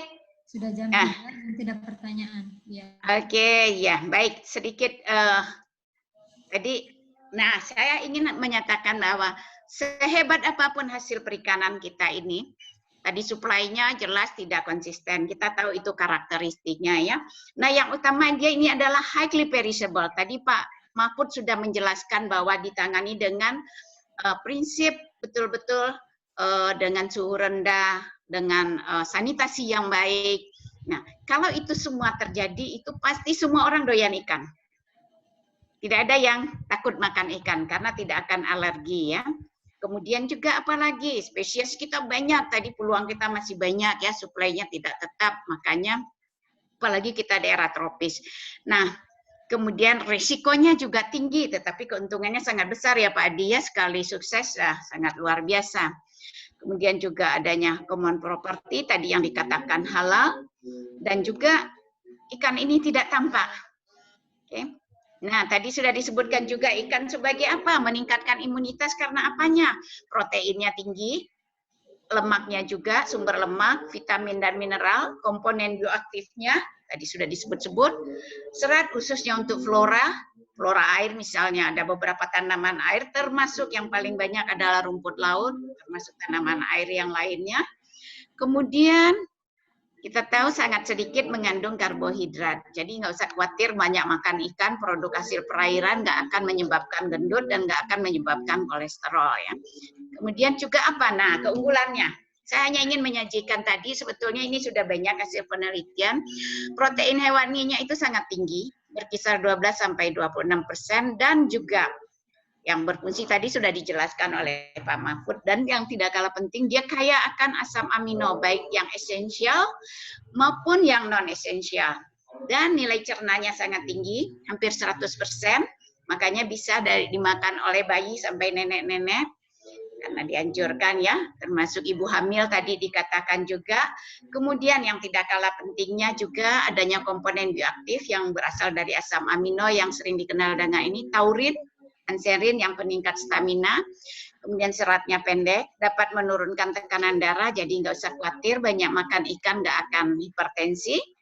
Kemudian juga ada banyak anti-antinya, ada anti hipertensi, anti trombotik, anti imunomodulator, dan antioksidan yang juga berfungsi sebagai anti-aging, anti koagulan, anti platelet, ini dari proteinnya. Nah ini yang paling terkenal itu sebetulnya yang tidak didapatkan pada hewan terestrial, yaitu adalah yang tadi sudah disebut-sebut juga adalah omega 3. Meskipun di daerah kita daerah tropis, yang paling banyak itu adalah yang berupa prekursornya, yaitu berupa asam linolenat. EPA dan DHA kita bisa mengubah di dalam tubuh kita asalkan ada prekursornya. Perannya bagaimana? Yaitu tadi mencegah berbagai penyakit degeneratif, aterosklerosis, penyakit kanker, serta dapat menurunkan kolesterol, trigliserida, angka kematian karena penyakit jantung dapat dikurangi. Kemudian juga bayi lahir juga lebih cerdas, mencegah prematur dan berat kurang, dan sangat berperan dalam tumbuh kembang otak. Karena sebagian dari otak kita ini asam lemaknya adalah terdiri dari DHA. Begitu juga dengan retina.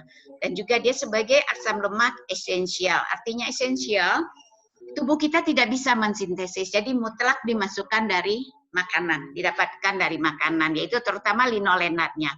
Kalau EPA, DHA, arachidonic acid, kita bisa mensintesis asalkan ada enzim-enzimnya. Nah, kemudian kalau karbohidrat hampir tidak ada, ya, hanya terdapat dalam bentuk glikogen. Nah, tetapi kelompok flora dari hasil perairan lebih berfungsi sebagai sumber serat, vitamin, mineral, dan komponen bioaktif. Kadarnya cukup kecil, hanya 0,1 sampai 1,5, kecuali untuk moluska bisa mencapai 7% ya. Nah, ada beberapa spesies moluska bisa menghasilkan juga alanin, asam suksinat, oktopin, dan pengganti asam laktat. Oke. Nah, yang tidak kalah pentingnya, ini dari hampir seluruh biota perairan, baik biotanya yang flora, fauna. Kalau kita bicara undang-undang perikanan yang disebut ikan itu bukan hanya finfish, bukan cuma tuna, Pak Adi. Tetapi ya semuanya flora, baik berukuran kecil, besar, termasuk faunanya juga, baik yang di air tawar maupun di laut. Nah, rata-rata kaya akan mineral dan vitamin, termasuk komponen bioaktif atau yang disebut dengan metabolit sekunder, yang berfungsi sebagai pangan fungsional, yang sudah dimanfaatkan. Tadi ada pertanyaan itu, sudah diteliti atau belum? Nutraceutikal, farmaseutikal, dan kosmetik. Ini sudah banyak juga ya. Nah, peran dari komponen bioaktif tersebut diantaranya, nah ini adalah antioksidan yang paling terkenal sekarang, antimikroba, antiinflamasi, itu anti nyeri-nyeri, anti kanker, anti kolesterol, anti aging, anti hipertensi, anti tumor, dan berbagai anti. Jika dioptimalkan pemanfaatannya, bisa sinergi kerjasamanya antara tadi UMKM, tadi dikatakan sumber daya alam kita yang sangat-sangat luar biasa. Tadi bicara yang laut saja, yang air tawar juga masih banyak, luar biasa. Jika teroptimalkan sinerginya tadi yang diharapkan oleh Pak Mahfud, kerjasama antara kalau Pak Nilanto katakan sekarang bukan lagi triple helix, tetapi pentahelix katanya ya. Jadi bukan lagi hanya industri atau UMKM, tetapi sekarang juga sudah masuk juga selain industri, UMKM, government, kemudian akademisi, community, dan yang tidak kalah pentingnya adalah media. Nah, tadi Bu Mala sekarang sudah menyebutkan adanya media. Semua orang bisa menjadi mediator sekarang, karena bisa titik-titik nulis-nulis cepat sekali sekarang, termasuk kegiatan kita sekarang.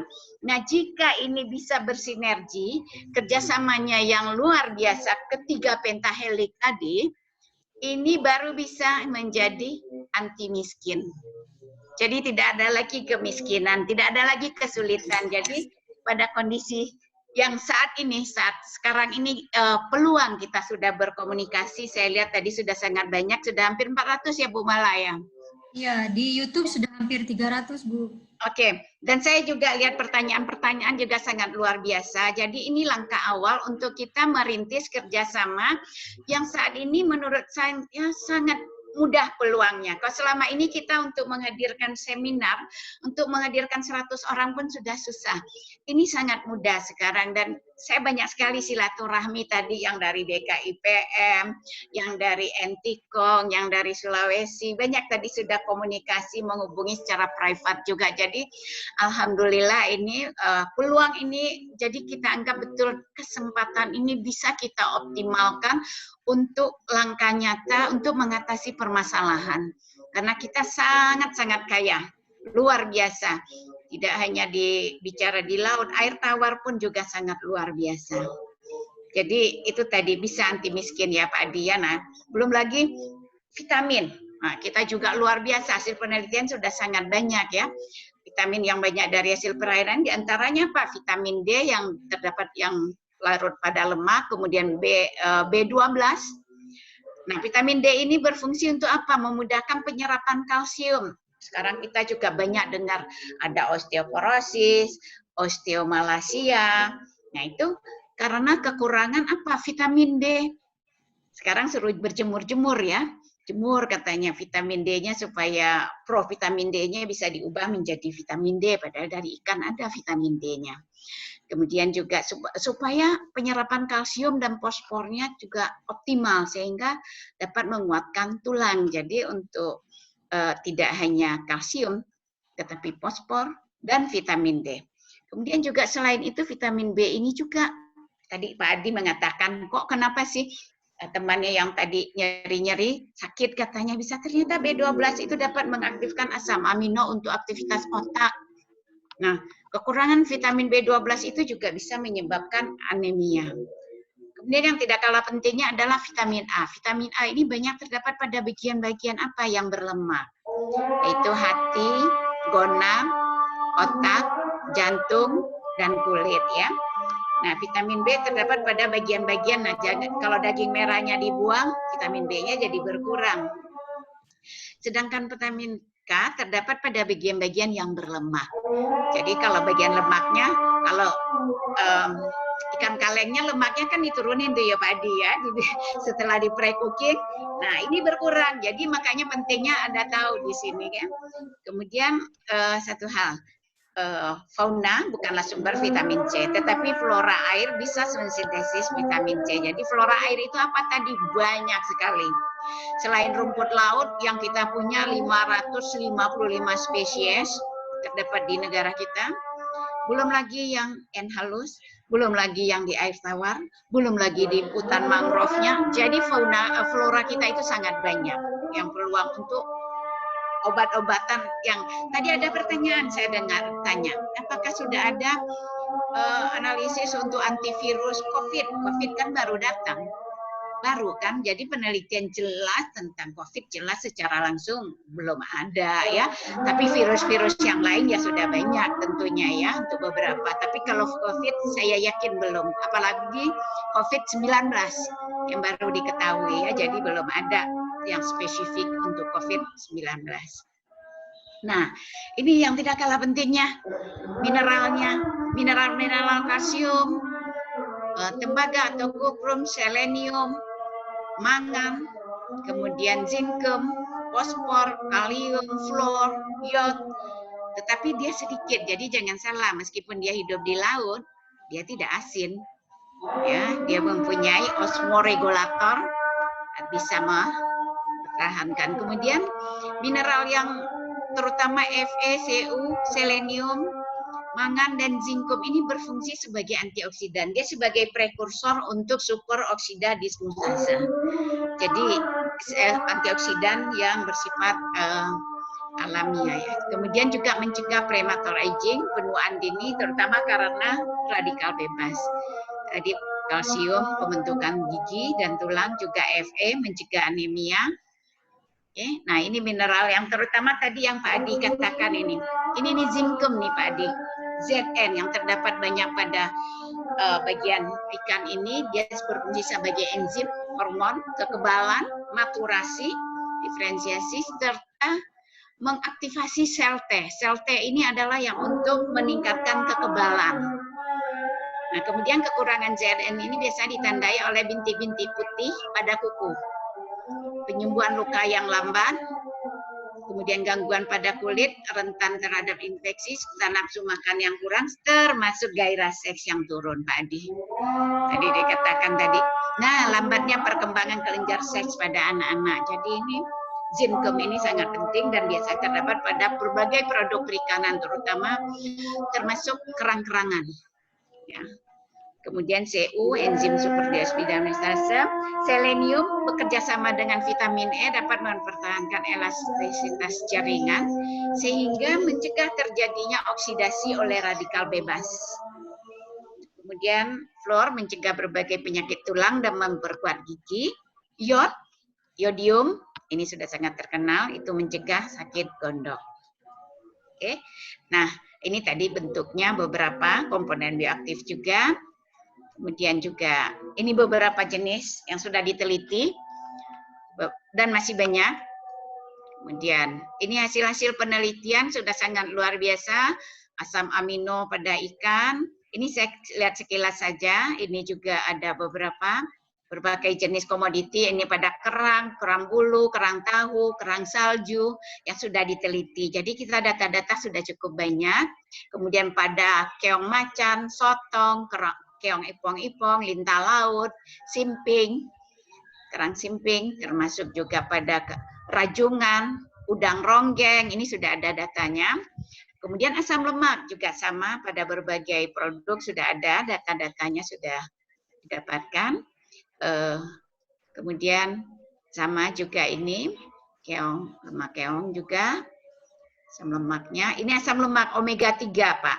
Nah, sedikit kalau untuk ini udang ronggeng misalnya saja juga ini asam lemak oleat, asam lemaknya, kemudian EPA, kemudian DHA.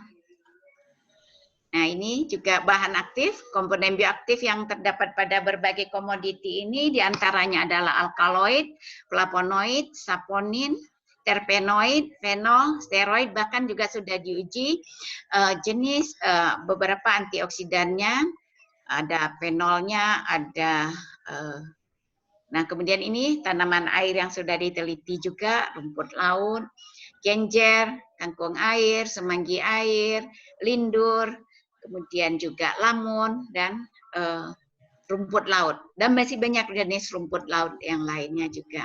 Nah, salah satunya yang juga dari produk perikanan, terutama dari kerang-kerangan yang kaya akan taurin, yaitu bentuk dari turunan dari asam amino yang banyak terdapat pada dalam empedu, pada jaringan lainnya dalam kadar rendah dari banyak binatang, termasuk manusia. Dan biasanya ini digunakan untuk peningkat stamina. Nah, ini taurin dari beberapa produk kita. Pada ikan kembung cukup tinggi, kembung lelaki yang sudah digoreng pun juga masih ada, walaupun dia turun dibandingkan segar. Jadi dengan proses pengolahan, ternyata beberapa komponen bioaktif itu menurun. Jadi ya sebetulnya Jepang itu paling pintar ya, paling bijak, dia makan dengan bentuk sushi ya Bu Mala ya. Jadi benar-benar optimal vitamin, mineral, bioaktif compound, asalkan dengan catatan sanitasinya luar biasa, kalau tidak malah keracunan. Satu, sanitasi. Kedua, tingkat kesegaran. Ikannya kalau sudah autolisis, wah bukan lagi menghasilkan yang tadi semuanya itu bisa hilang, bahkan menjadi beracun, menyebabkan alergi. Okay. Nah, kemudian juga dia sebagai anti kolesterol. Ini juga sudah beberapa. Mungkin itu Bu Mala cukup. Baik, Prof. Nurjana, terima kasih paparannya tadi ya, memperlihatkan, membuktikan bagaimana gizi ikan lengkap ya, tadi sudah kita lihat pemaparannya. Kemudian untuk mempersingkat waktu, saya persilahkan untuk yang tadi kan yang question and answer, bisa langsung sudah dijawab beberapa pertanyaan tadi oleh Bu Nur, Pak Adi dengan Pak Mahmud. Nanti Bapak Ibu juga boleh mengetikkan di situ sambil berjalan acara ini. Nah, yang raise your hand-nya saya berikan kesempatan kepada saya lihat ada banyak sekali di sini yang bertanya. Saya berikan kesempatan dulu dari yang paling namanya terakhir dulu deh, Ibu Yeri Amarta, silakan jika ingin bertanya. Kemudian mungkin bisa di-unmute ya bagi Ibu Yeri Amarta. Ibu Yeri, apakah bisa dengar suara saya? Nah, ini Bu Yeri sudah di-unmute. Silakan Bu Yeri. Saya nggak tahu dari mana nih, belum ada. Mungkin kita lewat dulu ya. Apakah masih bisa masuk? Ini ada dari Setia Agustina, mungkin bisa di-unmute, Bu Dian.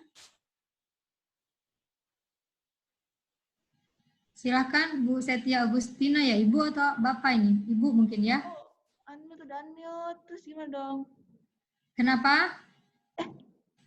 Halo? Silakan Bu. nih, siapa? Oh iya, selamat sore. Ya, Ibu, silakan Bu. Ya, saya Setia Agustina dari PT Samiko dari Cikarang. Yang mau saya tanyakan itu tadi kan yang dibahas itu adalah tentang gemar makan ikan ya Bu. Sementara yang kita tahu, mohon maaf untuk masyarakat menengah ke bawah yang kemungkinan itu nggak tahu yang namanya kualitas ikan. Tadi saya lihat dari materinya Pak Adi Surya, itu TTC yang paling dominan, itu kan tuna, tongkol, cakalang, ya kan. Sedangkan tuna, tongkol, dan cakalang tuh yang saya tahu itu adalah ikan yang histaminnya ada tinggi. Kalau misalkan suhunya nggak terjaga. Itu bagaimana cara untuk masyarakat yang menengah ke bawah tadi bisa tahu itu ikan segar atau enggak dan bisa dimakan atau bahaya atau enggak. Karena histamin kan kalau misalkan terlalu tinggi itu BPM-nya itu bisa mengakibatkan kegatalan dan lain-lain, Bu. Gitu. Baik, terima kasih pertanyaannya. Saya kumpulkan saja untuk 3 penanya ya, karena waktu terbatas juga. Tadi Bu dari Cikarang ya. PT apa tadi Mbak? PT Samiko. PT Samiko ya. Kemudian ini ada juga yang ingin bertanya, Pak Samin dari CV Barokah Panipahan. Silakan di-unmute Bu Dian. Silakan Pak Samin dari CV Barokah Panipahan jika ingin bertanya.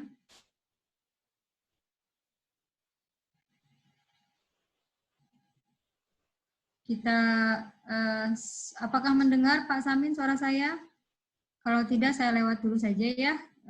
Silakan sekarang mungkin Pak Farid Nasrullah dari mana nih? Pak Farid Nasrullah. Pak Farid Nasrullah, mungkin tadi ada sebagian yang juga ini Bu, karena sinyal gitu mungkin dia bisa keluar masuk gitu ya. Kita lewat dulu saja. Pak ini Prasantyo atau Fauzan. Ya. Iya. Ya, silakan Pak jika ingin bertanya. Iya, terima kasih. Perkenalkan nama saya Prastantyo Imam Fauzan. Saya dari Sekolah Tinggi Perikanan Jakarta, mahasiswa pasca sarjana. Yang ingin saya tanyakan berkenaan dengan materi yang telah disampaikan. Tadi pertama telah disampaikan oleh Pak Berni dan Pak Mahmud bahwa potensi yang ada di Indonesia ini sangat berlimpah. Dan langkah persuasif pemerintah melalui berbagai kebijakan dan gerakan pun telah dilaksanakan. Seperti gerakan makan ikan maupun gerakan masyarakat sehat dan lain sebagainya. Yang saya tanyakan juga berkenaan dengan menyanggah dengan Mbak Setiani tadi bahwa kalangan menengah ke bawah itu masih buta mengenai kualitas dan hanya terpaku pada kuantitas. Hal ini juga yang selama ini selalu digemborkan oleh pemerintah melalui medianya bahwa nilai konsumsinya meningkat. Targetnya tahun 2020 kalau saya tidak salah sampai dengan 50 kg per tahun per kepala keluarga. Padahal di situ itu adalah nilai rata-rata dari satu Indonesia ini. Padahal ada beberapa daerah yang nilainya bahkan sangat rendah. Yang ini saya tanyakan mungkin untuk mengontrol semua kuantitas dan kualitas agar seimbang, saya mau tanyakan kepada pemerintah, sudah sejauh mana kebijakan pemerintah dalam mengontrol kuantitas melalui sertifikasi, mungkin hingga pada tingkat yang terbawah, atau produksi UMKM kecil, sehingga semuanya dapat terjalin. Jadi mulai dari konsumsi dari skala yang perusahaan atau menengah atas, itu kan mereka otomatis membeli yang di supermarket sudah tinggi, kualitasnya sudah baik. Nah, tetapi untuk yang menengah ke bawah ini, apakah juga sudah didukung oleh sertifikasi-sertifikasi tertentu sehingga UMKM pun dapat mengontrol kualitasnya, tidak hanya mendukung kuantitas untuk memenuhi kecukupannya seperti itu. Oke, terima kasih pertanyaannya Pak. Saya buka satu. Terima kasih. Sekalian dijawabnya, silakan Pak Ahmad Beni Rauf, silakan. Ahmad Beni Rauf. Ya, kemudian silakan dibuka unmute-nya. Pak Beni Rauf sudah bisa? Ya, silakan Pak Beni Rauf. Ya, baik. Terima kasih atas kesempatannya. Saya Ahmad Beni Rauf dari mahasiswa Pascasarjana STIK IDIP. Tadi disampaikan di slide yang Bapak Berni ya, kalau tidak salah dari KKP ya. Itu salah satu tujuan dari nasi ikan adalah untuk menyerap produksi dari hasil perikanan pembudidaya maupun nelayan. Nah, memang hasil pembudidaya dan nelayan saat ini melimpah, namun daya serapnya di pasar sangat sedikit sekali, sehingga nggak semua produk perikanan bisa diserap. Nah, saya mengapresiasi sekali program KKP yang membagikan nasi ikan, sehingga salah satu tujuannya tadi bisa menyerap produksi hasil perikanan tersebut. Namun program ini seharusnya lebih diperluas lagi kalau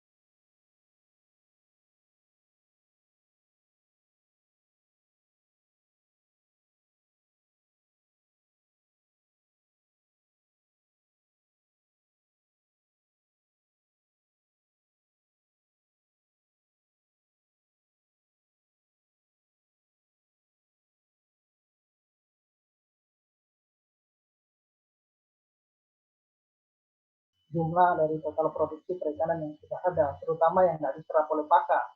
Itu kan saya kira banyak sekali yang belum diserap seperti itu. Seperti itu yang saya tanyakan. Terima kasih. Baik, terima kasih. Saya kira sudah jelas pertanyaannya. Kita saja dari pertanyaan oral tadi ada 3 penanya.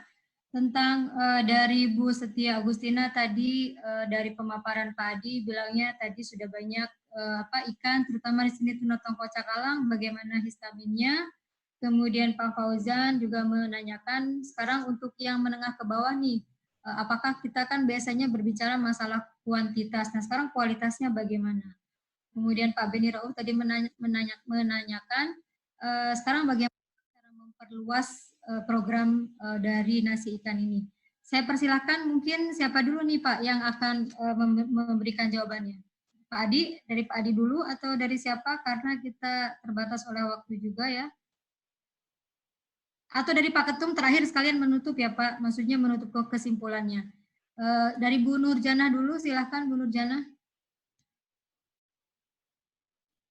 Ibu di-unmute. Oke. Terima kasih dari sebetulnya pada prinsipnya tadi bicara soal histamin ya. Terutama yang histamin. Kalau yang soal kebijakan itu kan untuk pemerintah ya. Yang secara ilmiahnya kita tahu memang kan yang namanya ikan itu yang saya katakan tadi tidak hanya seperti pemadam kebakaran. Jadi secara continuous teknik penangkapan, teknik penyimpanan, teknik pengangkutan itu kita betul-betul sudah menerapkan yang menggunakan kalau saya istilahnya C3Q. Cool, clean, careful, quick. Artinya di atas kapal itu tidak ada ceritanya nangkap tanpa ada alat pendingin. Tidak mungkin, kalau apalagi tripnya lebih dari seminggu, lebih dari sehari saja, bawa es itu impossible. Es akan mencair, apalagi panas. Esnya mencair, jadi akan tidak ada guna gitu. Jadi tidak akan bisa peluang. Kecuali ditangkapnya tengah malam, waktu saya di Buton itu ya, tengah malam dia nangkap, subuh-subuh turun, itu masih segar, masih bagus, masih pre-rigor. Tapi kalau berhari, sempat terpapar sinar matahari, kemudian ikannya, seminggu yang lalu dapat video juga kiriman, ikan yang ditual ya, yang dibuang-buangin karena tidak ada penyimpanan, cold storage penuh katanya ya, itu kan akan sangat-sangat luar biasa dan itu termasuk TTC, tuna tongkol cakalang yang memang penghasil grup scombroid yang penghasil histamin karena dari histidinnya ya. Nah, kemudian apalagi tadi ya Bu Malaya, yang utamanya yang itu saja ya. Iya. Oke. Ya, intinya tadi sebetulnya kualitas tetap seberapa banyak secara kuantitas yang sudah gitu dan. Iya, dan juga hasil yang melimpah tadi bagaimana supaya distribusi dari nasi ikan ini terus semakin banyak gitu ya. Silakan Pak Mahmud. Baik, terima kasih. Terima kasih pada para penanya, luar biasa pertanyaannya dari Bu Agustina, dari Pak Fauzan, dan terakhir dari Pak Beni ya. Dan sudah saya jawab Pak Beni melalui tulisannya tadi. Ini lagi ya, ini seperti ini. Ini Bapak Ibu sekalian di paparan kami di slide berapa, 24 kalau nggak salah ini, bahwa ada jelas tadi Bu Prof. Nurjana menyampaikan ikan itu tidak bisa ditingkatkan kualitasnya kalau dari hulunya sudah penanganannya tidak bagus, tidak tepat, maka akan semakin rusak di tingkat hilirnya. Karena itu mulai penangkapan itu harus dijaga sistem rantai dinginnya. Tadi sampaikan juga di daerah Morotai, jadi pas menangkap ikan harus pakai es, gitu ya. Kalau sekarang ada frozen on board untuk yang industri, tapi kalau masyarakat ada es. Jangan bawa es, kemudian jangan terlalu, kalau kapalnya kecil jangan kelamaan di laut, gitu ya. Jadi bisa menjaga kualitas. Nah, ini juga sama. Ini tipnya, tip memilih ikan segar kita sudah ada di bahan promosi, bisa dicek di Instagram ataupun Twitternya Gemar Ikan, itu ada tips memilih ikan segar, tips menjaga kesegaran ikan, manfaat ikan itu sudah ada ke website PDS dan juga ke Gemar Ikan, itu ada di sana. Jadi Bapak sekalian bisa melihat di bahan paparan juga nanti ada. Itu terkait dengan tips memilih ikan segar, siapapun bisa melakukan itu. Tapi kalau sudah kena awalnya sudah tidak bagus, tidak baik mutunya, maka mutunya akan tetap jelek seperti itu. Kemudian yang nomor 2, konsumsi ya. Untuk masalah konsumsi, Bapak Ibu sekalian, memang konsumsi tidak merata. Jadi wilayah timur itu di atas rata-rata di atas 60 kg. Sulawesi gitu ya, Maluku itu, dan di Jawa rata-rata di bawah 30 kg untuk yang lain. Dan kalau di daerah timur biasanya memang ikan di sana utama. Nah, ini juga tantangan bagi kita bagaimana supaya konsumsi ikan itu juga meningkat sehingga banyak kita lakukan di daerah-daerah yang memang konsumsinya rendah. Kemudian untuk melihat bagaimana KKP itu melihat dari kualitas dan kuantitas yang ada di masyarakat menengah ke bawah terutama. Ya, UKM kita seperti apa? Kalau kita lihat di sini mungkin masih terlihat ya, itu rendah, gitu ya, ini ya, gitu ya, standar mutunya. Maka apa yang harus kita lakukan? Ada kendalanya ini yang kita lakukan, gitu ya. Pembinaan, ya, akses untuk mendapatkan legalitas izin usaha juga. Ini yang kami lakukan pembinaan ini, termasuk untuk mendapatkan pembinaan secara teknis kelayakan pengolahan CMP dan SSOP itu dilakukan. ada kita namanya bedah UKM kita itu akan kita perbaiki. Dan itu ada di dana alokasi khusus di provinsi. Itu juga bisa rehabilitasi prasarana dan prasarana. Kita juga memberikan bantuan peralatan, kita lakukan pembinaan mutu, dan kita juga fasilitasi uji laboratorium untuk sertifikasi dan lain sebagainya. Kemudian apa yang juga kita melakukan inkubator bina bisnis ini ya. Ini juga kita lakukan untuk usaha-usaha UMKM itu kita ada inkubator bina bisnis, ada dari mulai klinik konsul UKM-nya, ada klinik milik modalnya, jalan pasarnya sampai bisnis matching. Ini yang dilakukan inkubator bisnis di mana saja, ini baru beberapa lokasi, ini juga bisa dilihat dari mulai ada di Cirebon, ada di mana di Jawa Timur juga ada, gitu ya. Ini yang dilakukan inkubator bisnis. Selain itu juga kita digitalisasi juga kita kasihkan pembinaan digitalisasi bisnis untuk usaha mikro kecil. Jadi itu yang dilakukan dan termasuk monitoring kita lakukan. Mudah-mudahan ya memang tidak bisa sendirian, semua harus bergerak, pusat dan daerah harus bergerak sinergi, bahkan industri-industri besar pun ini sampaikan bahwa memang kalau hanya mengandalkan nasi ikan saja ya tidak akan selesai penyerapan, itu bentuk solidaritas nasi ikan itu. Kita bisa lihat Bapak Ibu sekalian di sini yang terjadi saat ini stok ikan. Jadi perikanan tangkap itu diperkirakan ada stok ikan di laut nanti gitu ya, produksinya April Juni 1,6 juta ton. Kemudian penerus 150.000 ton. Budaya pun begitu. Ini antara pemerintah dan swasta untuk sama-sama menyerap produk perikanan masih tertampung di klostorid. Kalau misalkan sebagian besar disimpan di klostorid, masih ada 1,4 juta ton lagi. Sehingga sekarang banyak klostorid itu penuh, di dari beberapa lokasi penuh karena menampung produksi nelayan. Dan apa yang dilakukan ini, Bapak-Ibu sekalian, tadi kalau hanya satu, itu kan banyak nih stimulus yang kita lakukan